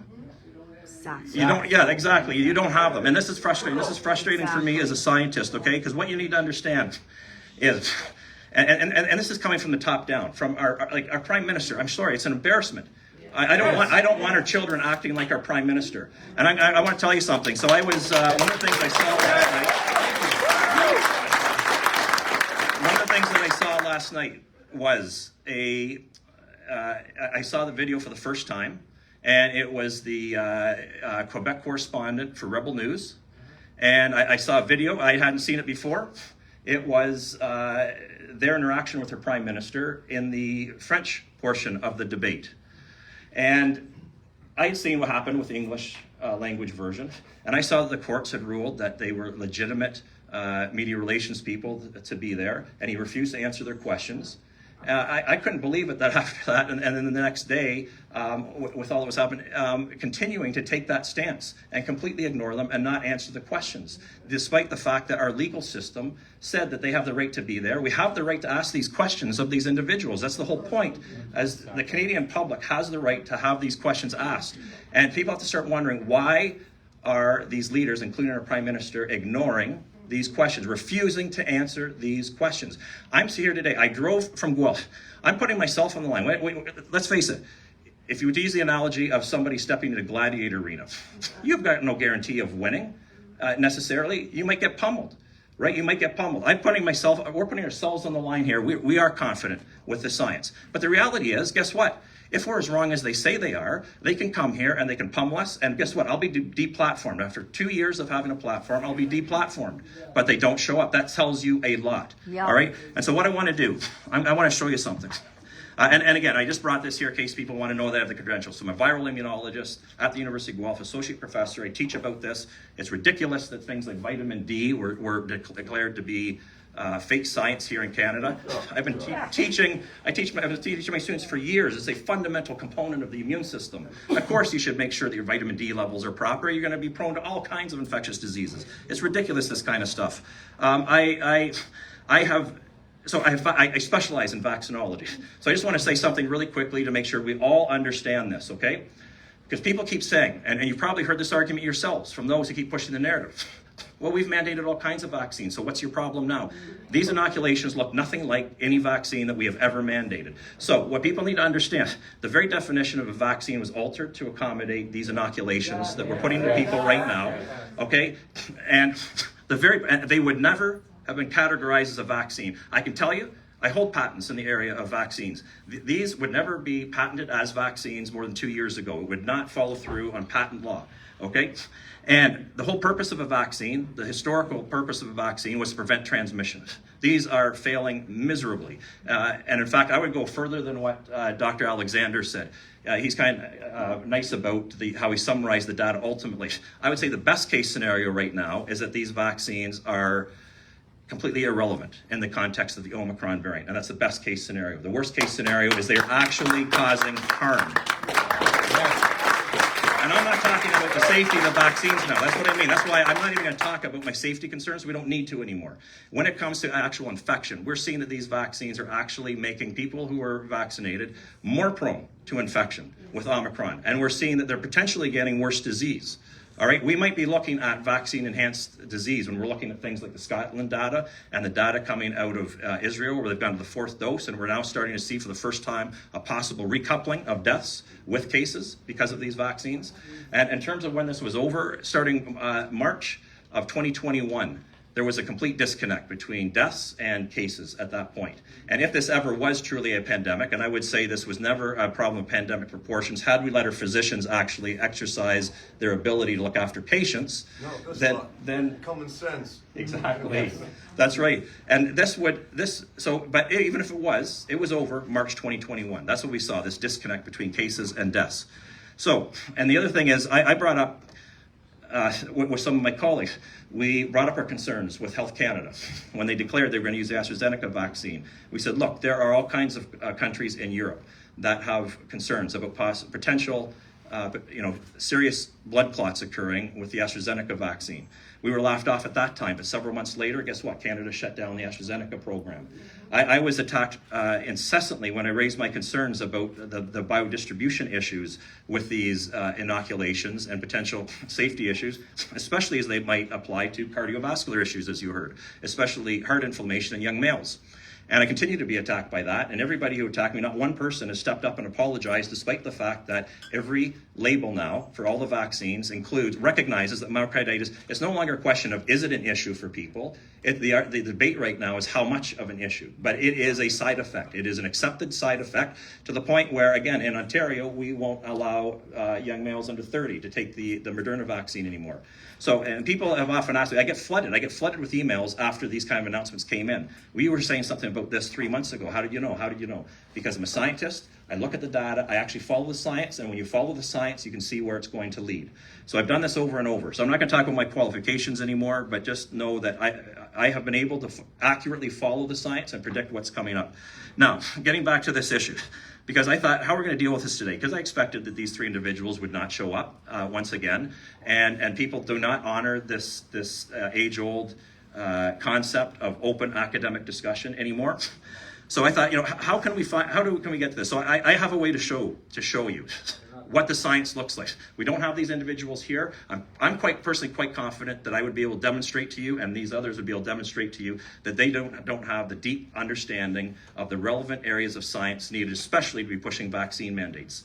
But so how do we prove that? Because they're not here. So I'll tell you, the only place, and I've issued invitations to thousands of people, thousands of scientists, thousands of physicians. Some of you may have heard of Steve Kirsch. I've got lots of friends now, new friends in the United States. He's put up offers up to $2 million to debate people about the science. I'm one of the people on his list that you can call up for those debates. I'm ready to go at a moment's notice. As you've seen, I talk off the cuff. This is the thing, and so I'll answer any questions you have here. I showed up today. I'm not afraid of any questions, right? And if I'm wrong on something and somebody can prove me wrong, I'll accept that. I'm a scientist who follows the science. I don't care I'm not afraid of any question. And the other point is, I can speak off the cuff. I don't need to have anything scripted, because the thing I have to keep pointing out is I don't need to remember what I said previously, right? The truth never contradicts itself. And that's the point that I always like to make. So I'm going to show you something here. So the only place that we've ever found, even with $2 million on the table, we haven't been able to get anybody to talk about the science with us. The one place they cannot escape from us, and this is what I want to share with you, they cannot escape from us in court. And I have been in several court hearings now, going toe-to-toe with experts on the other side. They have to, because if any decision is ever going to be made based on the evidence, and they don't show up with evidence, guess what? It's a no contest. If one side has the evidence and the other side has no evidence, again, I want to reiterate this, if the decision is to be made based on the weight of the evidence, it's going to be a no contest. So they have to show up with their evidence. I was at one recently, you heard about the science table, who dictates in Ontario, and it's relevant because we're here in Ottawa and Ontario right now. They've been dictating what our lockdown policy should look like in Ontario. I had the opportunity to go toe-to-toe with Dr. Peter Uni. Okay, he's the head of our science advisory table. Many people are pushing this narrative, consider him a scientific god because of the position that he's been given, all right? Now, I want to tell you, so I faced him in court, all right? And he had the opportunity. It was a short notice. I put together my scientific report. He had the opportunity of first reading my scientific report and responding to it and being able to rebut anything that I said. I was then not given the right of response to him. I wrote a response document, but it was not accepted into court.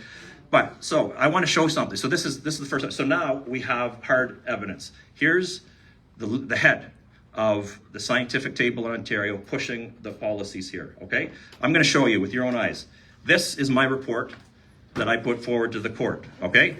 And it has hundreds of peer-reviewed scientific documents in here, okay? So there's, I can't remember, 244 pages of written text, and then the rest is all scientific data to back it up, all right? Now, I had submitted that first. Dr. Peter Uni had the opportunity to read my document and respond to it. Okay, this is his science that he put forward. Wow. All right, I'm serious. Okay? Now, honestly, I need to tell you something, because this is sad. And this has been consistently now I've only been to 3 court cases, but out of three times, the other side is being absolutely pummeled when it comes to the science. Okay? I want to read a couple things from this report. So first of all, I have to tell you, there were actually 2 experts brought against me. The other one, the report never even made it to be the discussion in the court. It was deemed absolutely libelous.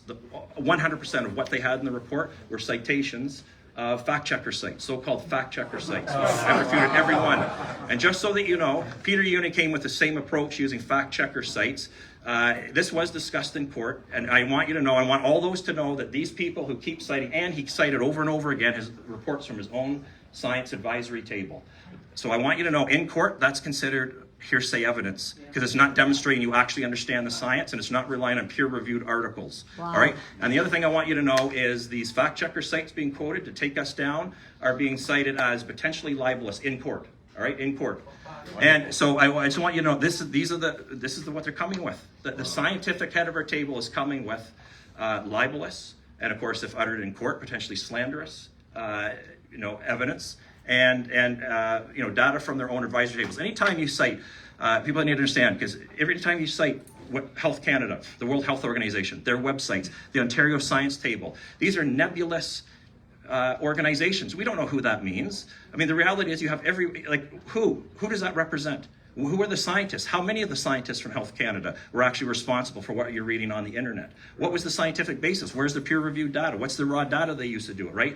That's why we call it hearsay evidence. We need the people here to demonstrate to Canadians that they actually understand the science, that they can converse. And the reason why it's important to be able to have Canadians see this go back and forth is because it's very easy to hide behind a keyboard and go and do your 3 weeks of research to try and find something, one document that you can possibly find to refute what somebody else is saying. When you have to go back and forth in real time, your weaknesses as a scientist become unveiled extremely quickly. And I think this is the real reason why this table is empty today.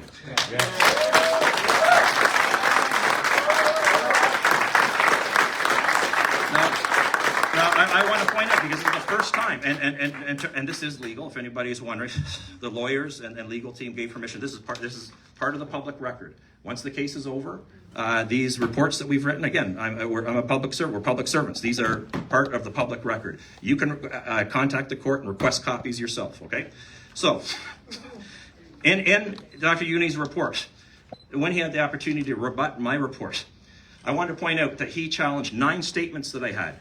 9 statements. He picked 9 little phrases that I had in here to pick on. Now, of those 9 statements that he attempted to rebut, what you need to know is 7 of these 9, he provided 0, like absolutely no scientific evidence, nothing. Not even citing a website, not even citing his own committee's documents. All right, and I want you to hear this, because for these 7 of the 9 rebuttals to me, this is what he does. All right, he talks about over and over. It's cut and paste. Dr. Bridle claims, and then he puts in quotes a few words of mine, and this is what he says over and over again. So Dr. Bridle claims, insert what I said. I disagree. This statement is at odds with the international scientific consensus. I am not aware of any credible evidence that would support such a statement. And I kid you not, there are 0 citations to go along with that. 0 citations. So, obviously, if he says it, then it must be the gospel truth, right? and there's a lot of laughing, but this is what's happening in our courts. These are the experts presenting in court to justify what they're doing to all of you. Okay, that's why I need you to be aware of this. And over it goes again. Look at this. Dr. Bridle states, I disagree. This statement is at odds with the international scientific consensus. Once again, Dr. Bridle states, I disagree. This statement is at odds with the international scientific consensus. I am not aware of any credible evidence that would support such a statement. Dr. Bridle claims, I disagree. This claim is at odds with the international scientific consensus. Wow. Here we go again. Dr. Bridle states, I disagree. This statement is at odds with the international scientific, you can see, Dr. Bridle concludes, I disagree. This statement is at odds with the international scientific consensus. Dr. Bridle states, this statement is at odds. And I'm telling you, so that's the document. That's the document that was presented in court. It was pretty much laughed off in court. And honestly, I have to tell you, this is an area of expertise for sure. I'm a professor. This is the worst piece of scientific writing that I've ever seen in my entire life. All right, and I teach a lot at the graduate level and senior undergraduate level, but even if this was a first-year undergraduate student, who I would give a lot of leeway to for scientific writing, I would fail. This would get an F. Yeah.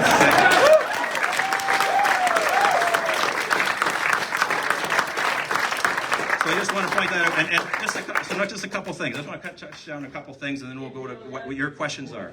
Now, so let me just pull up something here. I want to show you a couple things.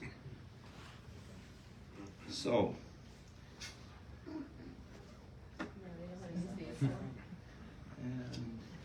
all right, because again, I want to empower you here, and okay, so hopefully, let me just put this in.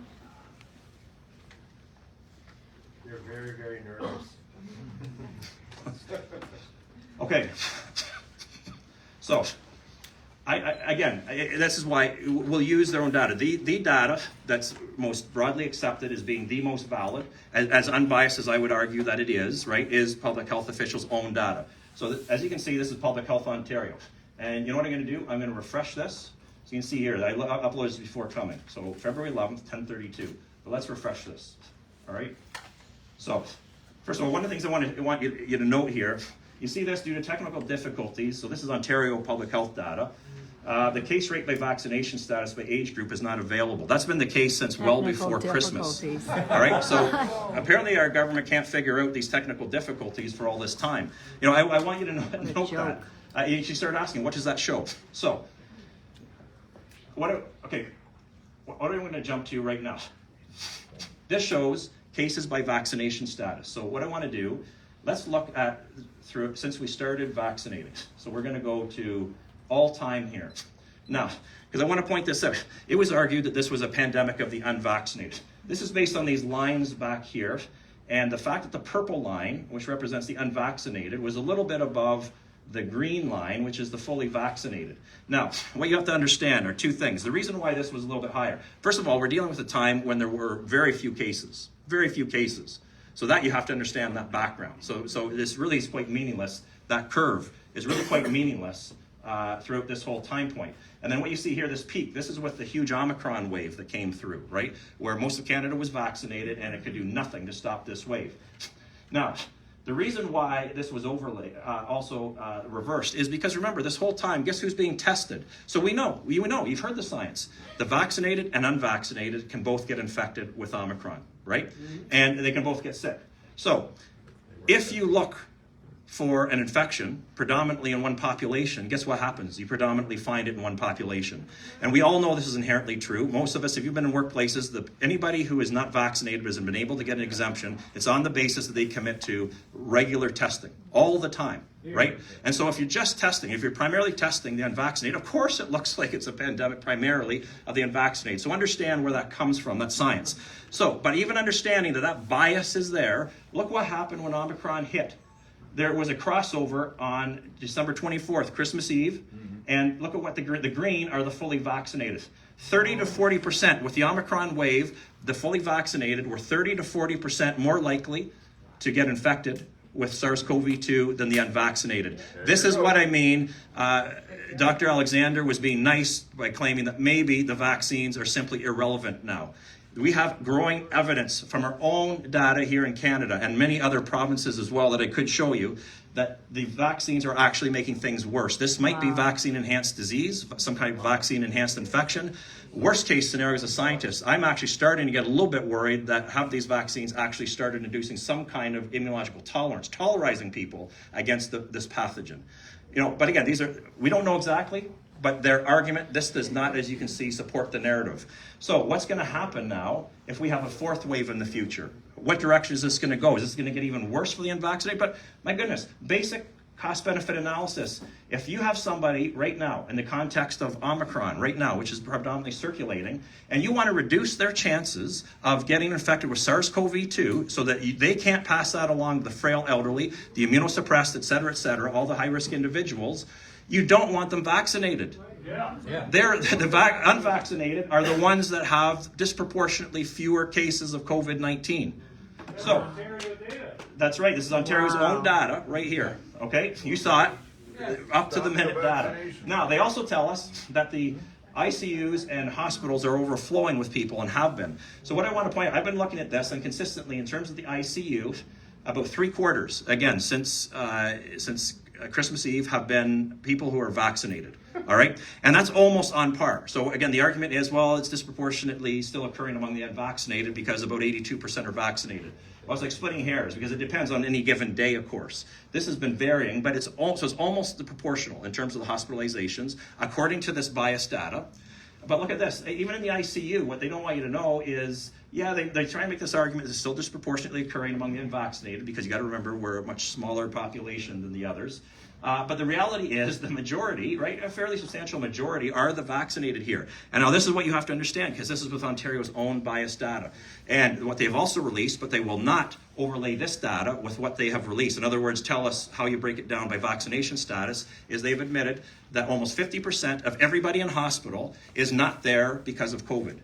They're there, and in fact, they're even misleading you on this. They're not there with COVID.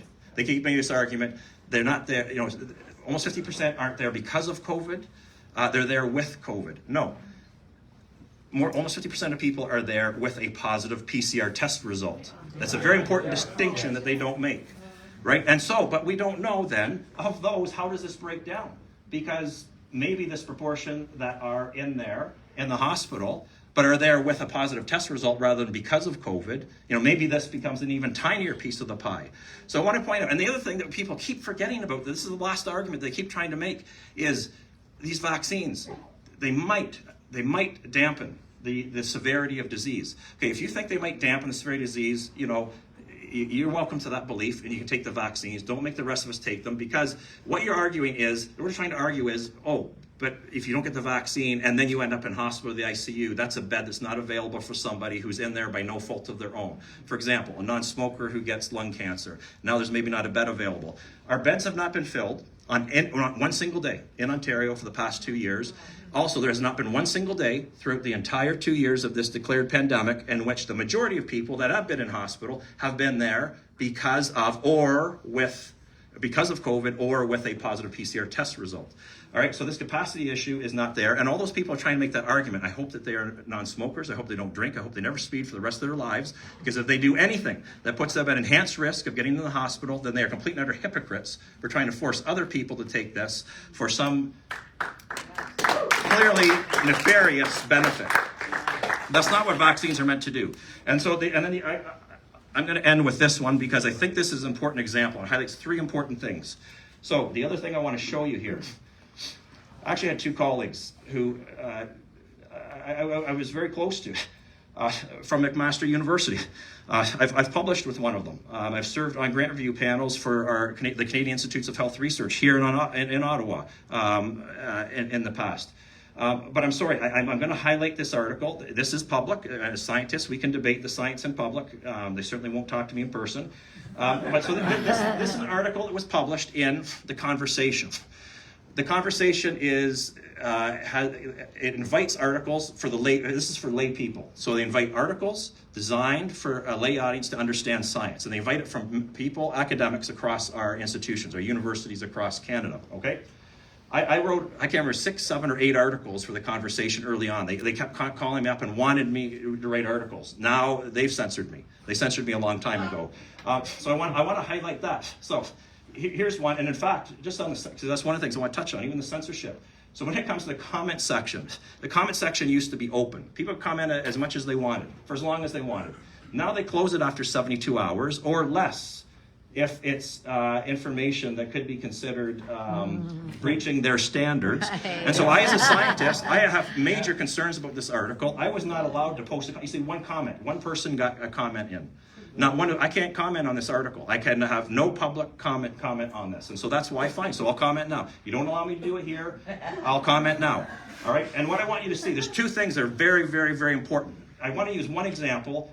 They say that we don't follow the science, that we don't understand the science. So I'm going to show you. So with your own eyes, because again, I don't want to be, well, Dr. Bridle said. No, Dr. Bridle showed you, and you can have them show me something different if they don't agree with it. All right? So what you have to understand is they have a line in here, and they talk about this current outbreak. And one of the things that they're using to try and justify, these 2 scientists are using to try and justify, is they say that these vaccines have been extremely good at reducing the number of deaths and devastating illnesses. So look at this with your own eyes. Vaccines have helped us to avoid near certain disaster, right, with the current Omicron wave. Now, this is very important. The number of deaths and devastating illnesses would be much higher without them. All right, now you're going to see with your eyes. So number of deaths, this is all the same hyperlinks. Number of deaths. Okay, so this is what they're citing. All right, of all the scientists out there, they cite a letter, a non-peer-reviewed, this is not a peer-reviewed scientific article. This is a non-peer-reviewed letter to the editor. And this is arguing for the effectiveness of the vaccine against the Omicron variant. And what you need to know here, I'm going to show you so you can see. So first of all, what's interesting is, as awesome as they claim, and this is biased data because they are showing, this is based on PCR test results. And again, you've heard, we all know that the PCR test results doesn't necessarily mean COVID. All right, but the point is what they show here in this data is that 51%, they claim that there was of those that got, in the study, that got the Omicron variant of COVID, that 51% were unvaccinated. So only 51, again, biased, but only 51. So this is not overwhelming. Even if that were true, how is that then overwhelming? Showing the benefit. That means that 49% were either fully or partially vaccinated and got it. All right, now, more importantly, what you need to understand is this was based on, now I actually don't know how to go back to the original one, but what I can tell you is with this story, let me click on, okay, I'm not sure how to get back to it, but anyways, this paper, so you can look it up, because here it is, it's talking about hospitalizations, nothing to do with deaths. You saw that they were referring to deaths. You can search the document, there's no data whatsoever on deaths, but they're using this as proof that are protected against deaths. This is the kind of misleading information that's happening. And then the other thing, I do wish I could, oh, here we go. Okay, so I'm going to end with this because I think this is very, very important. Again, I've been trying to provide messaging to Canadians that I get concerned about as you know, in terms of the direction we're going. The reason, truckers, why you have to hold the line, I think you can see over and over again, the science is on your side, but why you have to hold the line is it's not good enough. It's not going to be good enough to just say these current mandates are done. I agree 100%. The system that is in place that led us to these mandates has to be replaced. And this is very serious, okay? What you have to understand, I have now been talking about this openly and publicly for 6 months now. 6 months. Early on, guess what? I kept making the argument that had we let physicians do their job, you know, we wouldn't have been dealing with all the deaths that we saw, not nearly that many. And therefore, we can then start making a comparison to where does it fall in the context of things like the flu, which can be very serious.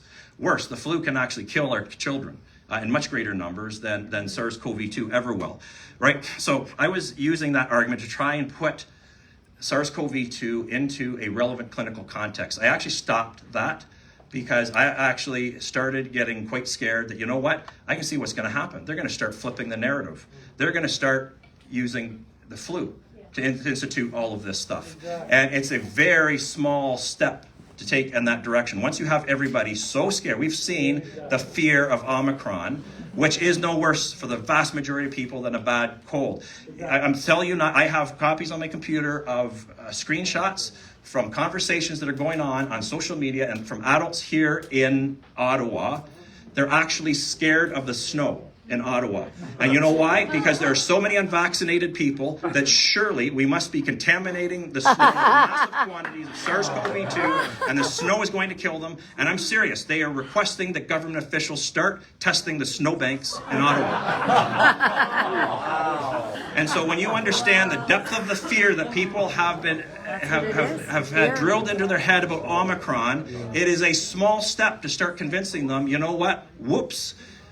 For some reason, we never saw it.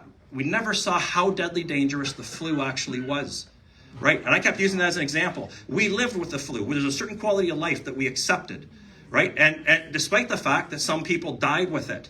But now we've had this attitude, you can't have any deaths due to any infectious disease that we label we don't want to have deaths with. People can die from all kinds of other things, cancers and all the other things that we aren't going to pay proper attention to right now. But all they have to do is start turning the focus on the flu. And I've said this from the beginning. If we put the spotlight on the flu, it would look very scary. If we put on the ticker tape over the news all the time, here's another case, think about it. When your kids are in school, it starts off with one kid. Next day, there's 3 kids. Next day, there's 10. And then it's infiltrated 10 homes. And then it's into the surrounding classrooms. It spreads like wildfire, right? Being contagious is not necessarily a problem. That's what they've tried to scare us with here. Omicron definitely is contagious, but it is not particularly dangerous. And this is typical of these kind of viruses. If a virus wants to live with us for a long period of time, it doesn't want to kill its host. It wants to infect as many of us as possible and keep us alive. And ideally, the ideal situation for a virus is it causes no harm whatsoever. We happily coexist. All right? And Omicron is taking us to that direction. But I bring this up because you can see with your own eyes a healthier normal. Now look with your own eyes. Flu largely disappeared over the 2 years. Well, you know what? When you have sick people, and this is the thing, this has been the misunderstanding. We have drilled into people's heads that somehow healthy people are these carriers of deadly pathogens now that are going to kill other people. If that's what you believe, we are never going to be able to demask or stop the physical distancing ever again for the rest of our lives. And I'm afraid people are actually wanting to take us there because look at this. A healthier normal, right? The flu disappeared. Guess what, people? Now we're going to start admitting the flu can be quite dangerous. It kills thousands of Canadians each year. It's very scary. We never appreciated this. We've lived with it for entire lifetimes, but we never appreciated it before. Maybe we should start normalizing, and of course, does this sound familiar with where you start off with? Mask wearing by the vulnerable. Luckily, I'm not frail elderly yet, but I don't want to become the frail elderly where the rest of you cause me to wear a mask for the rest of my life against my will. So I'm telling you right now, because this is serious. This is why truckers, what's going to happen, even if they do rescind the mandate, please, all of us, Canadians all over, we cannot say, okay, the mandate's gone, we did our job, we go home, we go back to normal, because otherwise they're going to find, as you've heard, another reason, and I'm putting forward the flu as possibly the next one.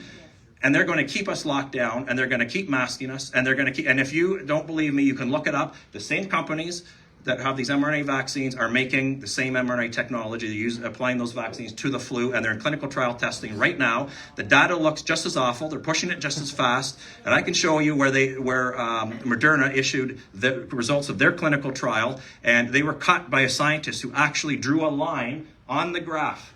So on the graph, they drew a line from the x-axis looking at the control group, which is the current vaccines that we use, and for their flu vaccine, they didn't work at all. But you know what they did? They actually offset their graphs. They shifted them down so they were sitting lower. So visually, it looked like they were slightly decreasing. Their vaccine was slightly decreasing the cases. So it's the same garbage being perpetuated. All right? And this is why we have to stand firm right now. How do we change the system? We follow the truckers.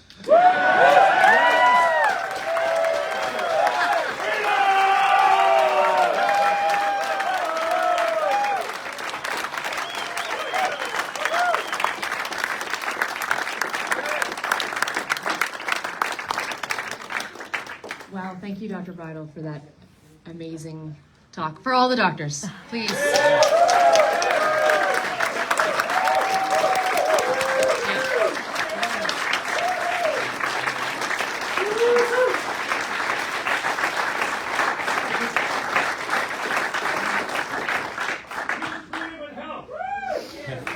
So we're going to now pivot to some questions, and I can see all the hands go up at once. We're going to prioritize the questions initially for people with cameras, and then we can get some questions from the audience. For everybody's ease of hearing, I'm going to repeat the question, and can you please direct the question at which doctor you would like to answer, and we'll go with you first, please. Hi there, Naveen Day with British City News. This question is for Dr. Alexander. I'm seeing a lot of comments on our social media feeds with the absence of Dr. Tam, Njoo, and Deeks. Them not showing up is speaking volumes. Can you just briefly tell us what kind of message does this send to Canadians with their absence? Okay, well, thanks very much for that question.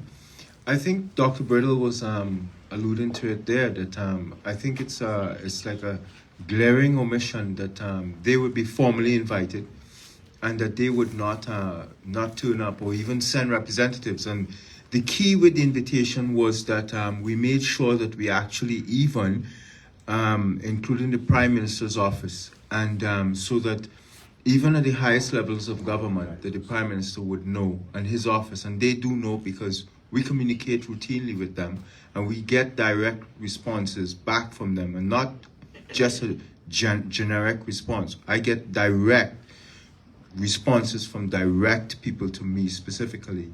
So I know that they get these communications. I think it's actually kind of shameful because we have a very serious situation here, and as Dr. Bridle has said, essentially the pandemic is over.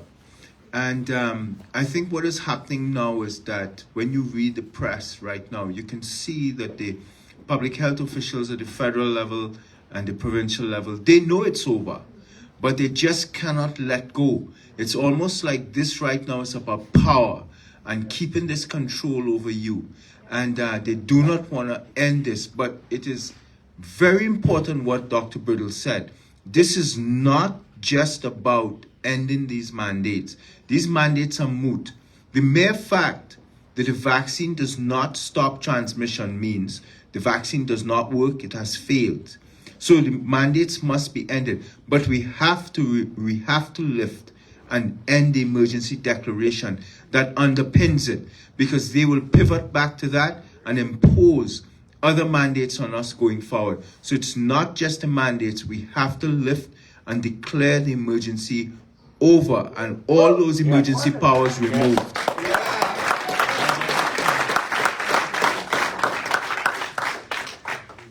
Yes, Gord. Gord Parks from Bright Light News. So one of the questions here is, you said that we're in this position because of the legacy media, but also because of Big Pharma and government's collusion with them. We know that Health Canada, the FDA are very much in line with them. The FDA is a revolving door of pharma executives. It's meant to regulate the drug industry, yet we have pharma basically controlling the FDA. It's a case of the fox guarding the hen house. How do we change these massive power structures that have always existed?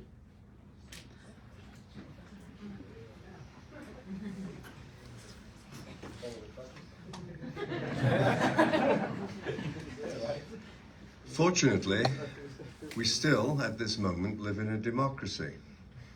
We have a thing called elections. And that's the way to change it from the top. Because it's essentially a problem of governance, a fancy name that means how our organizations are regulated. Governance has to change. Governance is populated, multinationals are populated. Every organization that represents an industry is populated by people who've, at the top, by people who've got there because they've always agreed with the person above them in the hierarchy. It's populated by simple yes men who've been brown-nosing the rest all their lives.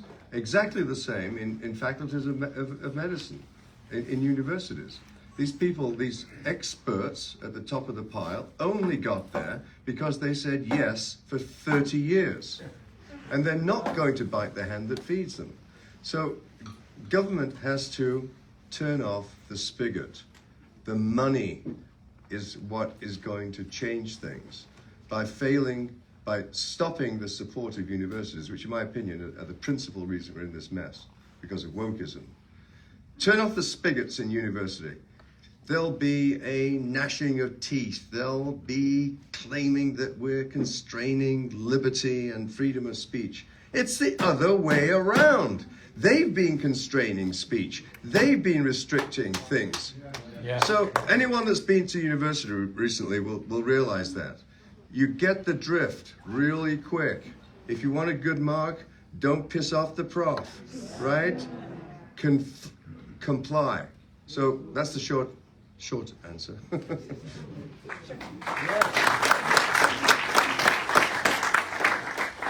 I also wanted to follow Dr. Hodkinson by saying this because I think we have to put this on record.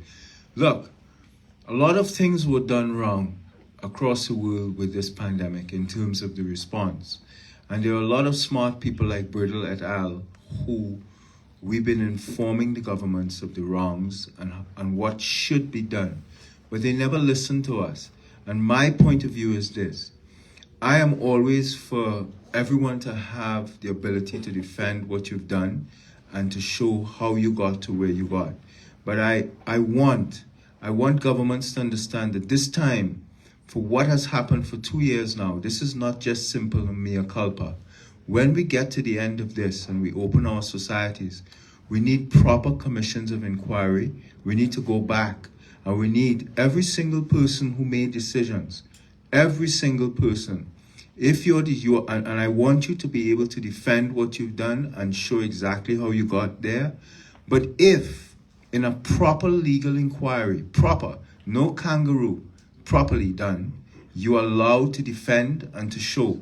But if it is ever shown that a public health official, a prime minister, a president, a MP, an MPP, a premier, anyone made decisions that costed the lives of Canadians, of Americans, and whomever, I want you to be held accountable.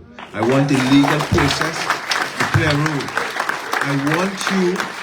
I want public health officials that killed their decisions costed lives. I don't know how to say it.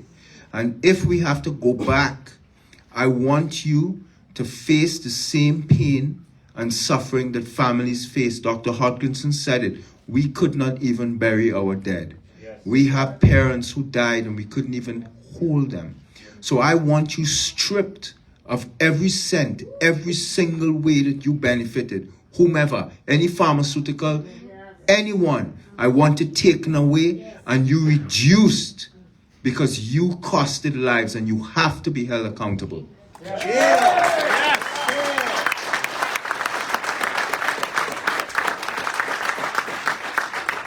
I just have two quick comments to add. One is, one of the things I forgot to point out, because Dr. Alexander mentioned that legal cases, legal recourse is one of the logical ways to go in a democratic society, right? We all agree. I mean, we've seen it's great with the truckers, right? They're here. This is not about violence. This is not about name calling. This is a peaceful protest that they're leading, and that's been my approach from the very beginning. Right? Talk about from the educational component. Educate people. We have these proper methods to follow, the legal system, and et cetera. Ideally, politicians would help lead us out of this as well, and we are seeing some politicians step up. And I want to say kudos to those who are. They're starting to step up in greater numbers. But I do just want to point out, because the one thing I forgot to mention is when it comes to court cases, like I said, this was my report. This was Dr. Peter Uni's in the one, and I have yet to be in a court case where the decision is made based on the weight of the evidence. You, the Canadian public, have to ask why that is. I look at these piles and I think it's fairly obvious, if you're going to make the decision based on the weight of the evidence. If you don't want to go with the one decision, I guess you don't make the decision based on the evidence. But that's what I want to tell you, is Dr. Alexander made a good point. As long as they're not kangaroo courts, and so far, and I don't understand these people when you see come with slander and stuff. Like, I'm not going into court representing anybody. Right? People have to understand, in court, as an expert witness, I'm there to serve the court. Yes, one side recruits a given witness, but when I go there, if the truth goes against the person who recruited me, and even if they're paying me, I'm there to tell the truth, and I present the scientific truth, period. And that's it. People need to recognize that, okay? So that's just what I want you to know. When it comes to the courts, I agree 100%. But we need to find a way to get our court systems making some of these decisions based on the evidence and not avoiding them, not finding the loopholes from doing this. Okay, so it's very important. And the other thing I want to back up, the comment about universities, you need to understand, because that's the core, that's educating our future generations. And I want to recognize, because I am a faculty member, you need to recognize the number of students who have had their careers destroyed. They have not been allowed to either enter the programs, or they were in. I mean, I'm telling you, I've been on at the University of Guelph campus. I can tell you many, many stories of our students being physically removed from campus, deregistered from their programs, cases where they were being removed from their residence with their parents present, trying to move them into the residence, and it being declared to all the parents and students around them that those individuals were being removed because they weren't vaccinated. And this kind of information. Our university systems, I'm a professor, is another story, but our academic institutions are rotten to the core. We can't speak up. We need to understand, as a scientist, I have not been allowed on my campus since July of 2021. And I don't know when I'll ever be allowed back again. Open scientific discussion is no longer allowed. A colleague of mine was just told by his dean, discouraged by his dean, he teaches science, he teaches immunology, and apparently he shouldn't be talking about COVID-19 as an immunologist, talking about something, because we don't want to talk about current cutting-edge science that's right in the realm of immunology and that's affecting the entire world, do we? So you have to understand, our academic institutions, part of the answer to that question is we need to have our academic institutions become places again where young people who are going to start repopulating these positions, they need to be places where they can ask questions, where they can be free to think, free to speak, and think critically.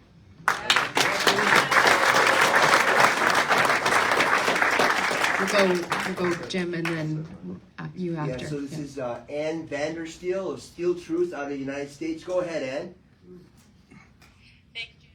This question is for Dr. Paul Alexander. Clearly, we've seen a breakdown in our lives, and a breakdown in institutions like the World Economic Forum, the IMF, government, public health officials, regulatory bodies, organized medical bodies have all broken down. It looks like it's very preliminary, but what in fact happened? I guess the question, including yourself, Dr. Alexander, is Who's going to prosecute? Yeah.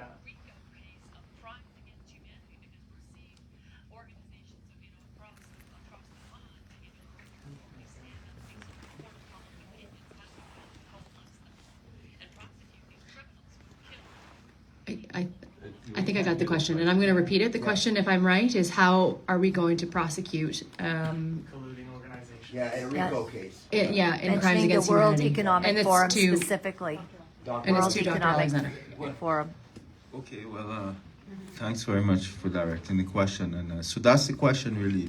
Who's going to prosecute the wrongdoing? And I think Dr. Bridle was kind of answering it. The issue right now, because what he said is, which is a fact, because I know of that case with Dr. Juni, Dr. Bridle presented the evidence, mountains of evidence, and Dr. Juni presented a few pages and didn't even treat the science that Dr. Bridle presented. He sloughed it off with these generic statements. And then the court ruled in his favor. That's the bottom line of what Dr. Bridle is saying, that you can go in there right now in the courtroom and you could present the science, but you're still getting ruled against. And I can tell you, I myself, I know Dr. Hodkinson, etc., we're involved in different court cases across Canada and even the United States where we are providing affidavits, etc. And we are routinely getting ruled against when we are actually presenting the actual science. So it seems that the court now has gotten corrupted in this present era that we're in. Yep. And that is the challenge. The challenge is COVID has fleshed out and shown us something that is very rotten in our societies, rotten in the academic publishing. The medical journals are like garbage now, I have to tell you. We don't even try to publish in the medical journals anymore. The field of evidence-based medicine is dead. Evidence-based medicine and academic research killed itself over COVID. It's the most fascinating thing. We didn't do this to it. It did this to itself. And I think the challenge here is how you're going to get the right people now. And what Dr. Bridle was saying, which is true, I think it's about educating people. We have to keep writing and talking as we're doing and hoping that we could get through to these judges and these people in decision-making positions who are brave enough. This is about bravery, because let me be as frank as I could be. Persons like myself, persons like Bridle, Hodkinson, Dr. Mark Trozzi, a colleague of mine, Dr. Kulvinder Gill, Dr. Francis Christian, etc. These people have been attacked because they were either advocating for early treatment, raising questions about the vaccine safety, which was credible questions, because they took a 15-year process and boiled it down into 4 months. And we have credible questions because we know the past performance of these vaccines and how they behaved in the animal trials post-SARS 2003. We know how these types of vaccines failed for RSV in children in the 1960s. We know what happened in dengue vaccine for dengue fever in the Philippines in 2017. We know about the H1N1 2009. We know about the narcolepsy. We know about these issues. We know about the Guillain-Barré from the 1976-1977 pandemic. We know how the vaccines fail. So we are correct. We are correct to question it. And look, I have been part of Operation Warp Speed, and I would say, to that extent, I have serious problems with it. I have serious problems. I sat down in a meeting with Monsef Slawi, who was one of the senior vaccine developers in Moderna, explained to the media, when the media pressed him and asked him, how could you tell me that a 4-month vaccine is safe when we know it takes 10 to 12 or 15 years? And Slawi told the media, well, we have adjusted for that by sample size. So I'm sitting down there and I'm listening to these people and I'm saying, but this guy is a nut. And I mean, he's the head of the Moderna vaccine. And I realized he understood nothing about research methodology, because you could never circumvent time with sample size. You could not do that. But he seemed to didn't understand that. And the media is not informed. So you need Bridle.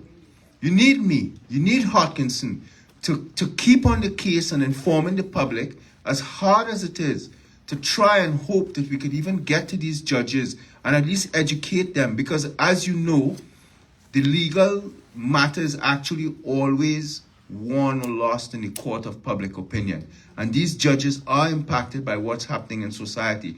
So we need to keep going in society, because we will eventually get to them. But it is a putrid mess. It's a hot mess right now, because we are in front of many courts right now. I am, similar to Dr. Bridle, with cases, and we get constantly shot down and ruled against. And we are actually providing the science. But we're not going to stop. We're going to keep trying.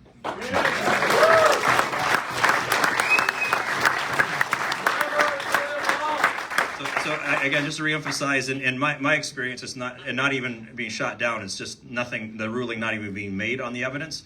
The other thing I just want to point out from a personal perspective is, I'm upset that these 3 individuals didn't come today to talk about the science, and I just want to make it very clear from my personal perspective that I came today with the intention. All of us want is to get out of here, right?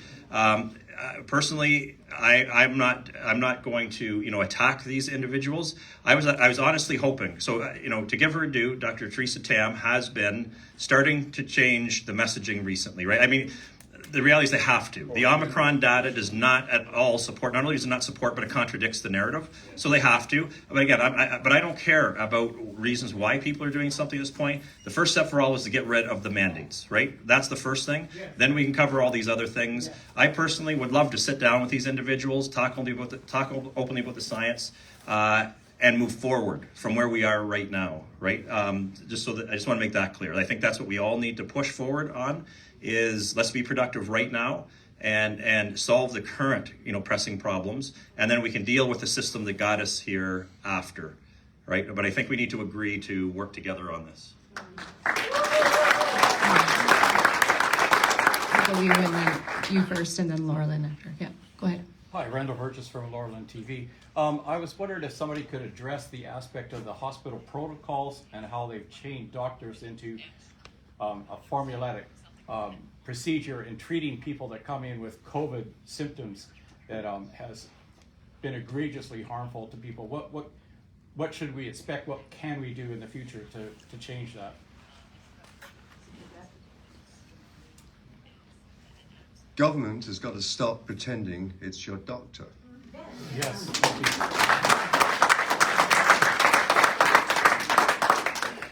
When we have a sick person in front of us, we had the right to use drugs that are called off-purpose drugs that are approved for some other purpose. They've been shown to be safe, like ivermectin and hydroxychloroquine, for different reasons. They've been shown to be safe, and a doctor with a sick person in front of them believes that that drug is going to be effective for this person. That discussion takes place with the patient, and the patient decides, am I going to believe the doctor? Is it a balanced risk to say yes or no? That's how medicine operates regularly. The vast majority of medications that are prescribed now are repurposed drugs for many and various conditions. It's standard practice in medicine. That right has been taken away from us. The right of a physician with a sick person in front of them who wants to use a particular drug, the government has said no. And if you do it, you're going to lose your livelihood. Have I got your attention yet? The government is now your doctor. You have to stand up and defend doctors here who want to treat you. We want to treat you in the traditional way. We close the door. We have a confidential conversation with you that talks about the risk and the benefit. And then you decide as the patient what to do. That's how traditional medicine was. But those two rights have been now taken away from us. We've had them for hundreds of years. Medicine is not going to be the same when this dust settles. When the autopsy of this mad period of time is written by the likes of Alex Berenson and Delingpole in Britain, a thin booklet in lay language that lays out the devastation that's been caused by these idiots running the show. Yeah. When that hits the lay mind, to change institutions in general. Yes. When people understand the degree to which they've been lied to, intentionally, over a period of 2 years, affecting their children and the funerals of their parents, etc., etc. This massive toll that's affected every single person on earth. The revulsion is going to be something that politicians are not prepared for, and it is going to change so much of what we do. So thank you, COVID. Thank you, COVID, for focusing us on the point of the spear is sticking at us, and we've reacted to it. Don't ever poke the Canadian bear.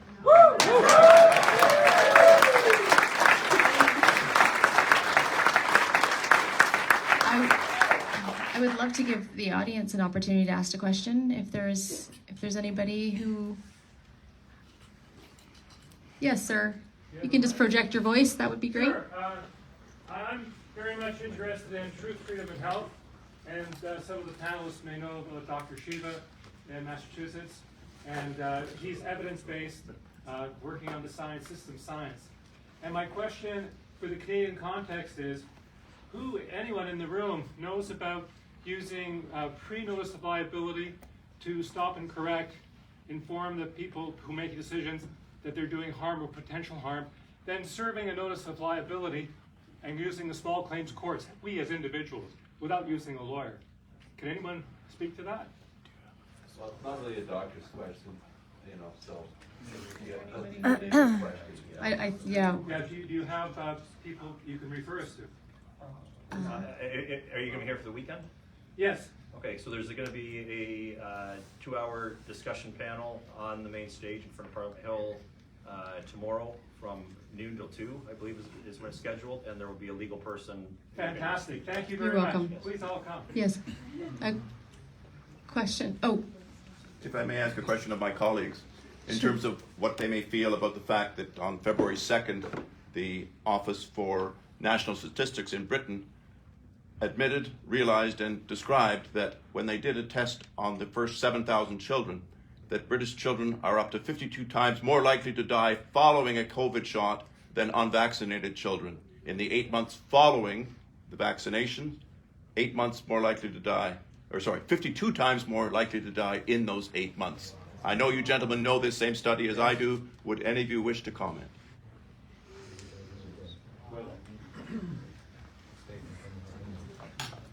Yes, well, I think I recently saw that publication myself, and I've begun to study the data. And I mean, look, we've said from the word go that looking at the data since January, February 2020, that children were at a statistical zero risk of being infected in the first place with COVID. Children don't spread this to other children. Children don't take it home. Like how they are the seat of seasonal influenza and they drive that home. The spread to children is often from adult to child and from home clusters often. The data shows us clearly, it's been very stable, that children don't get severely ill or die. I mean, we had a seminal study in mid of 2020 coming out of Sweden by Ludvigsen, where he looked at all of the 1.95 million Swede kids 0 to 16 years old, followed them across the entire pandemic. And they found in Sweden that not one child died from COVID. We have data from Germany looking at all of the children between 5 to 16 healthy children. They found that not one child died across the entire COVID. They looked at data also in places like Norway, etc., and they found that not one child has died of COVID. So the data is very stable, very stable. There was a seminal study out of the French Alps published in Clinical Infectious Diseases in mid-2020 also, that looked at, which actually showed us early on the low risk in children. It followed one child that was infected, 9-year-old, positive child, symptomatic. And it followed this child across France because that child went to 3 different primary schools across a period of time. And they looked at all of the contacts and all of the teachers they touched. And they found that in not one case was there any secondary transmission even. So we knew very, very early. We knew of the study by Cao et al. Out of China, published in Lancet, very early in 2020 that showed us that with a 10 million base sample, they found of all of the positive persons who moved around, and they looked at all of the contacts, there was no asymptomatic transmission even. So we understood this virus very, very clearly, very early on. And we understood that children were at statistical zero risk in terms of being infected and in terms of severe outcomes. And the challenge for us today is this. All of the studies that have been done and published by Moderna and Pfizer have been of short duration. They've not followed the studies properly in terms of the severity and the harms that could accrue. Yet we also have actual evidence of pericarditis and myocarditis, CVST, etc., that has turned up. So we know that these vaccines are very harmful to young persons. So that is why we've been arguing, and that is why when this study emerges, it is very troubling, because what is happening is what we've told them is going to happen, that these vaccines are harmful to children. And I'll put it to you as bluntly as I can. I am saying that if we move forward in Canada with a carte blanche vaccination of our Canadian children, we run the risk of killing many children in Canada from these vaccines. We do have that risk. And I'm calling on governments to stop. To stop. Children do not bring the risk to the table. These vaccines confer no benefit and skews only towards harms. Children should be left alone. They have their very potent first line of defense, innate immunity, which normally serves them and protects them against a broad range of pathogen. We have Dr. Gerd van den Bosch telling us, and he's a global expert, that the vaccinal antibodies can suppress and outcompete the innate antibodies. And if that happens, as he predicts, we can leave children very defenseless to a host of pathogens, and they can become severely ill and die. So the government, the people in the federal government's task force and the provincial government's task force, they need to get contemporary with the science. They need to talk to Dr. Byram Bridle. They need to call in Dr. Gerd van den Bosch. They need to call in these scientists and experts who are very, very up to date, who understand immunology and understand the vaccinology. The people we have on these task force are inept. I am being as blunt and as nice as I can. As Dr. Bridle says, I want this to work with Dr. Tam and Dr. Njoo. Let us have this, let's embrace and have a very good discussion. But they need to be open, because everything that they have done so far has failed. We are here because they failed. And this is the issue. So allow people to the table that could bring the science to you and explain it, so we could try to come out of this situation. Because the way they're going at this point, I don't see an end in sight. And the truckers seem to be our one way out now. And we must stand behind them to get to the end of this. Thank you.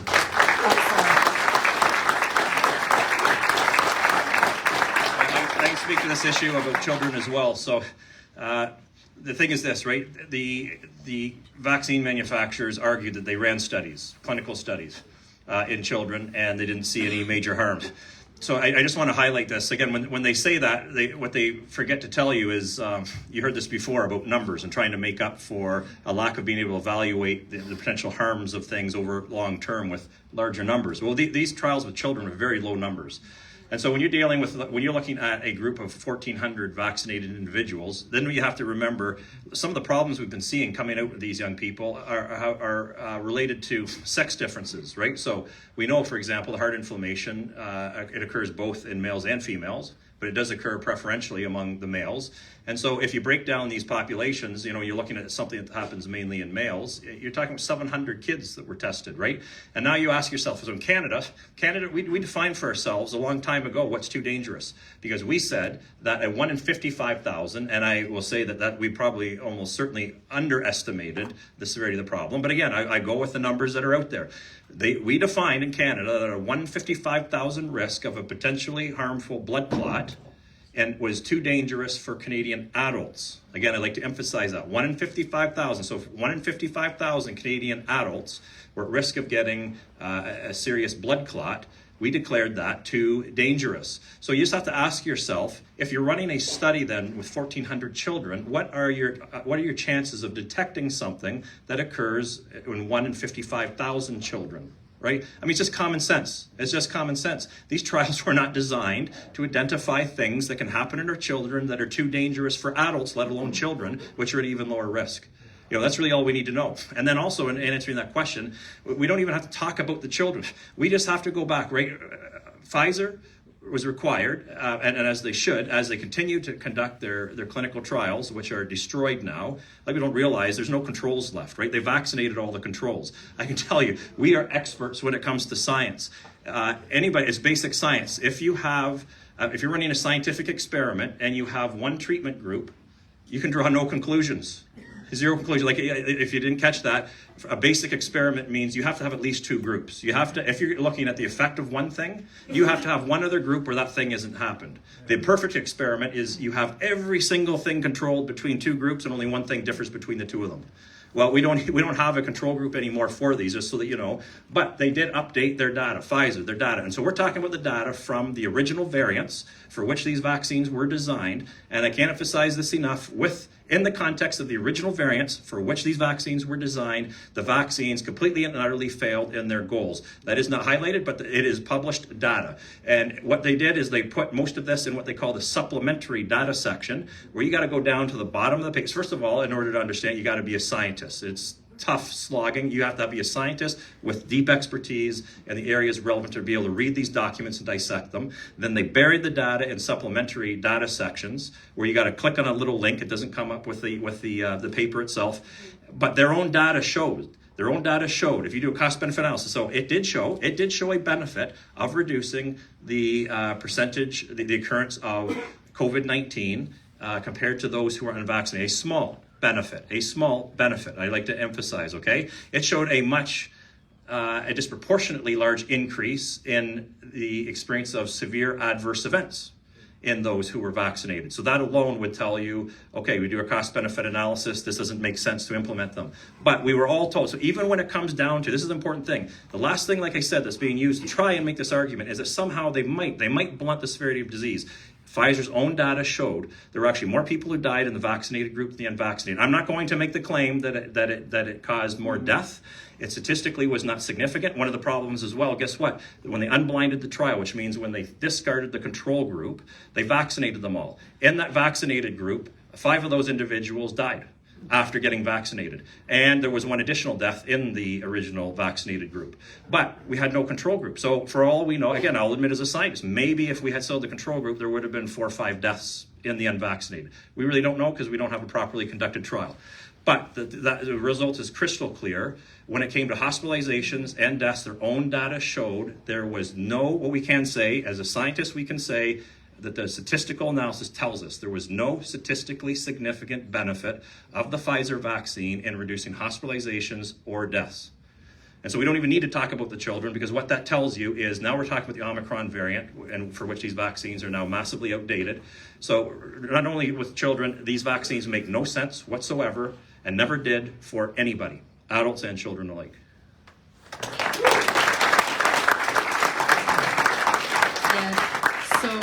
We're a little over time. Any further questions you can direct after the broadcast. So first of all, thank you very much for coming. I would like to acknowledge the support of Taking Back Our Freedoms and hosting this event. I would also like to point out that we did give them an opportunity to join by Zoom in case they didn't want to join in person. That's important. And also thank you so much for your patience and your time and this amazing conversation. And honk, honk. Honk, honk. Thank you. 155,000 too much. This was 32 deaths in 55,000. 32 dead children by ratio out of 55,000. Excuse me, just one more point here.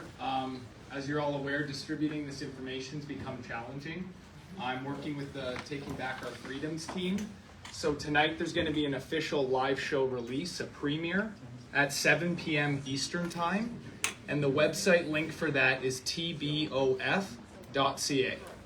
Okay, so please share that around and let's get the message out. Thank you for your time. I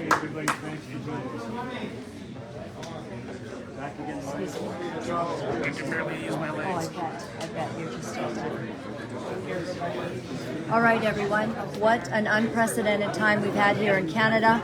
We have seen something absolutely amazing take place, and that is real doctors telling the real truth on Canadian land, with it streaming out far and wide. We pray it'll make a difference. Back home in my province, British Columbia, Dr. Bonnie Henry is now doubling down, forcing dentists to now be vaccinated. So I guess I maybe losing my dentist unless she chooses to bow to the tyranny. So this is where we're at. I hope you've enjoyed it. From Canada, Ottawa, Ontario, Ground Zero, this is where it's all taken place. And to the truckers, may we tell you, you've changed everything. It's all about the truckers, and we love you. God bless. Got you. Just got you. Who are you with? You're so wildly familiar. Oh, I'm Laura Lynn at Live TV. Would you like to be part of the show by holding my camera for a moment while I say goodbye? Okay, all right. That was awesome, was it not? We got to see Dr. Byram Bridle. We got to see Dr. Hodkinson, Dr. Paul Alexander speak the truth passionately and very, very courageously.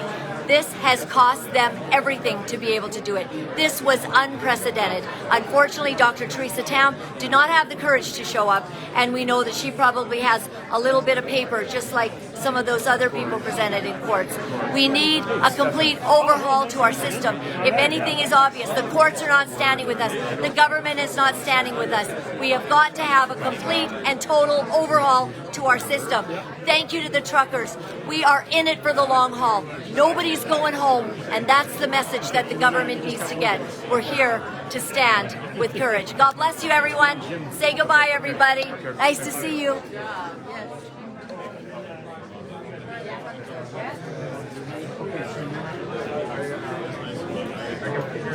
And a special shout out to Not TV, who is here from Salmon Arm, British Columbia. Salmon Arm, doing a fantastic job. And Dr. Laura, you were fabulous. Thank you. Thank you. You were, I was sweating. And you are the most beautiful doctor on the panel. Oh, thank you. Just want to I'm say. going to go tell everybody. Roger's got nothing. She's a real doctor. All right. All right, everyone. Over and out. God bless you.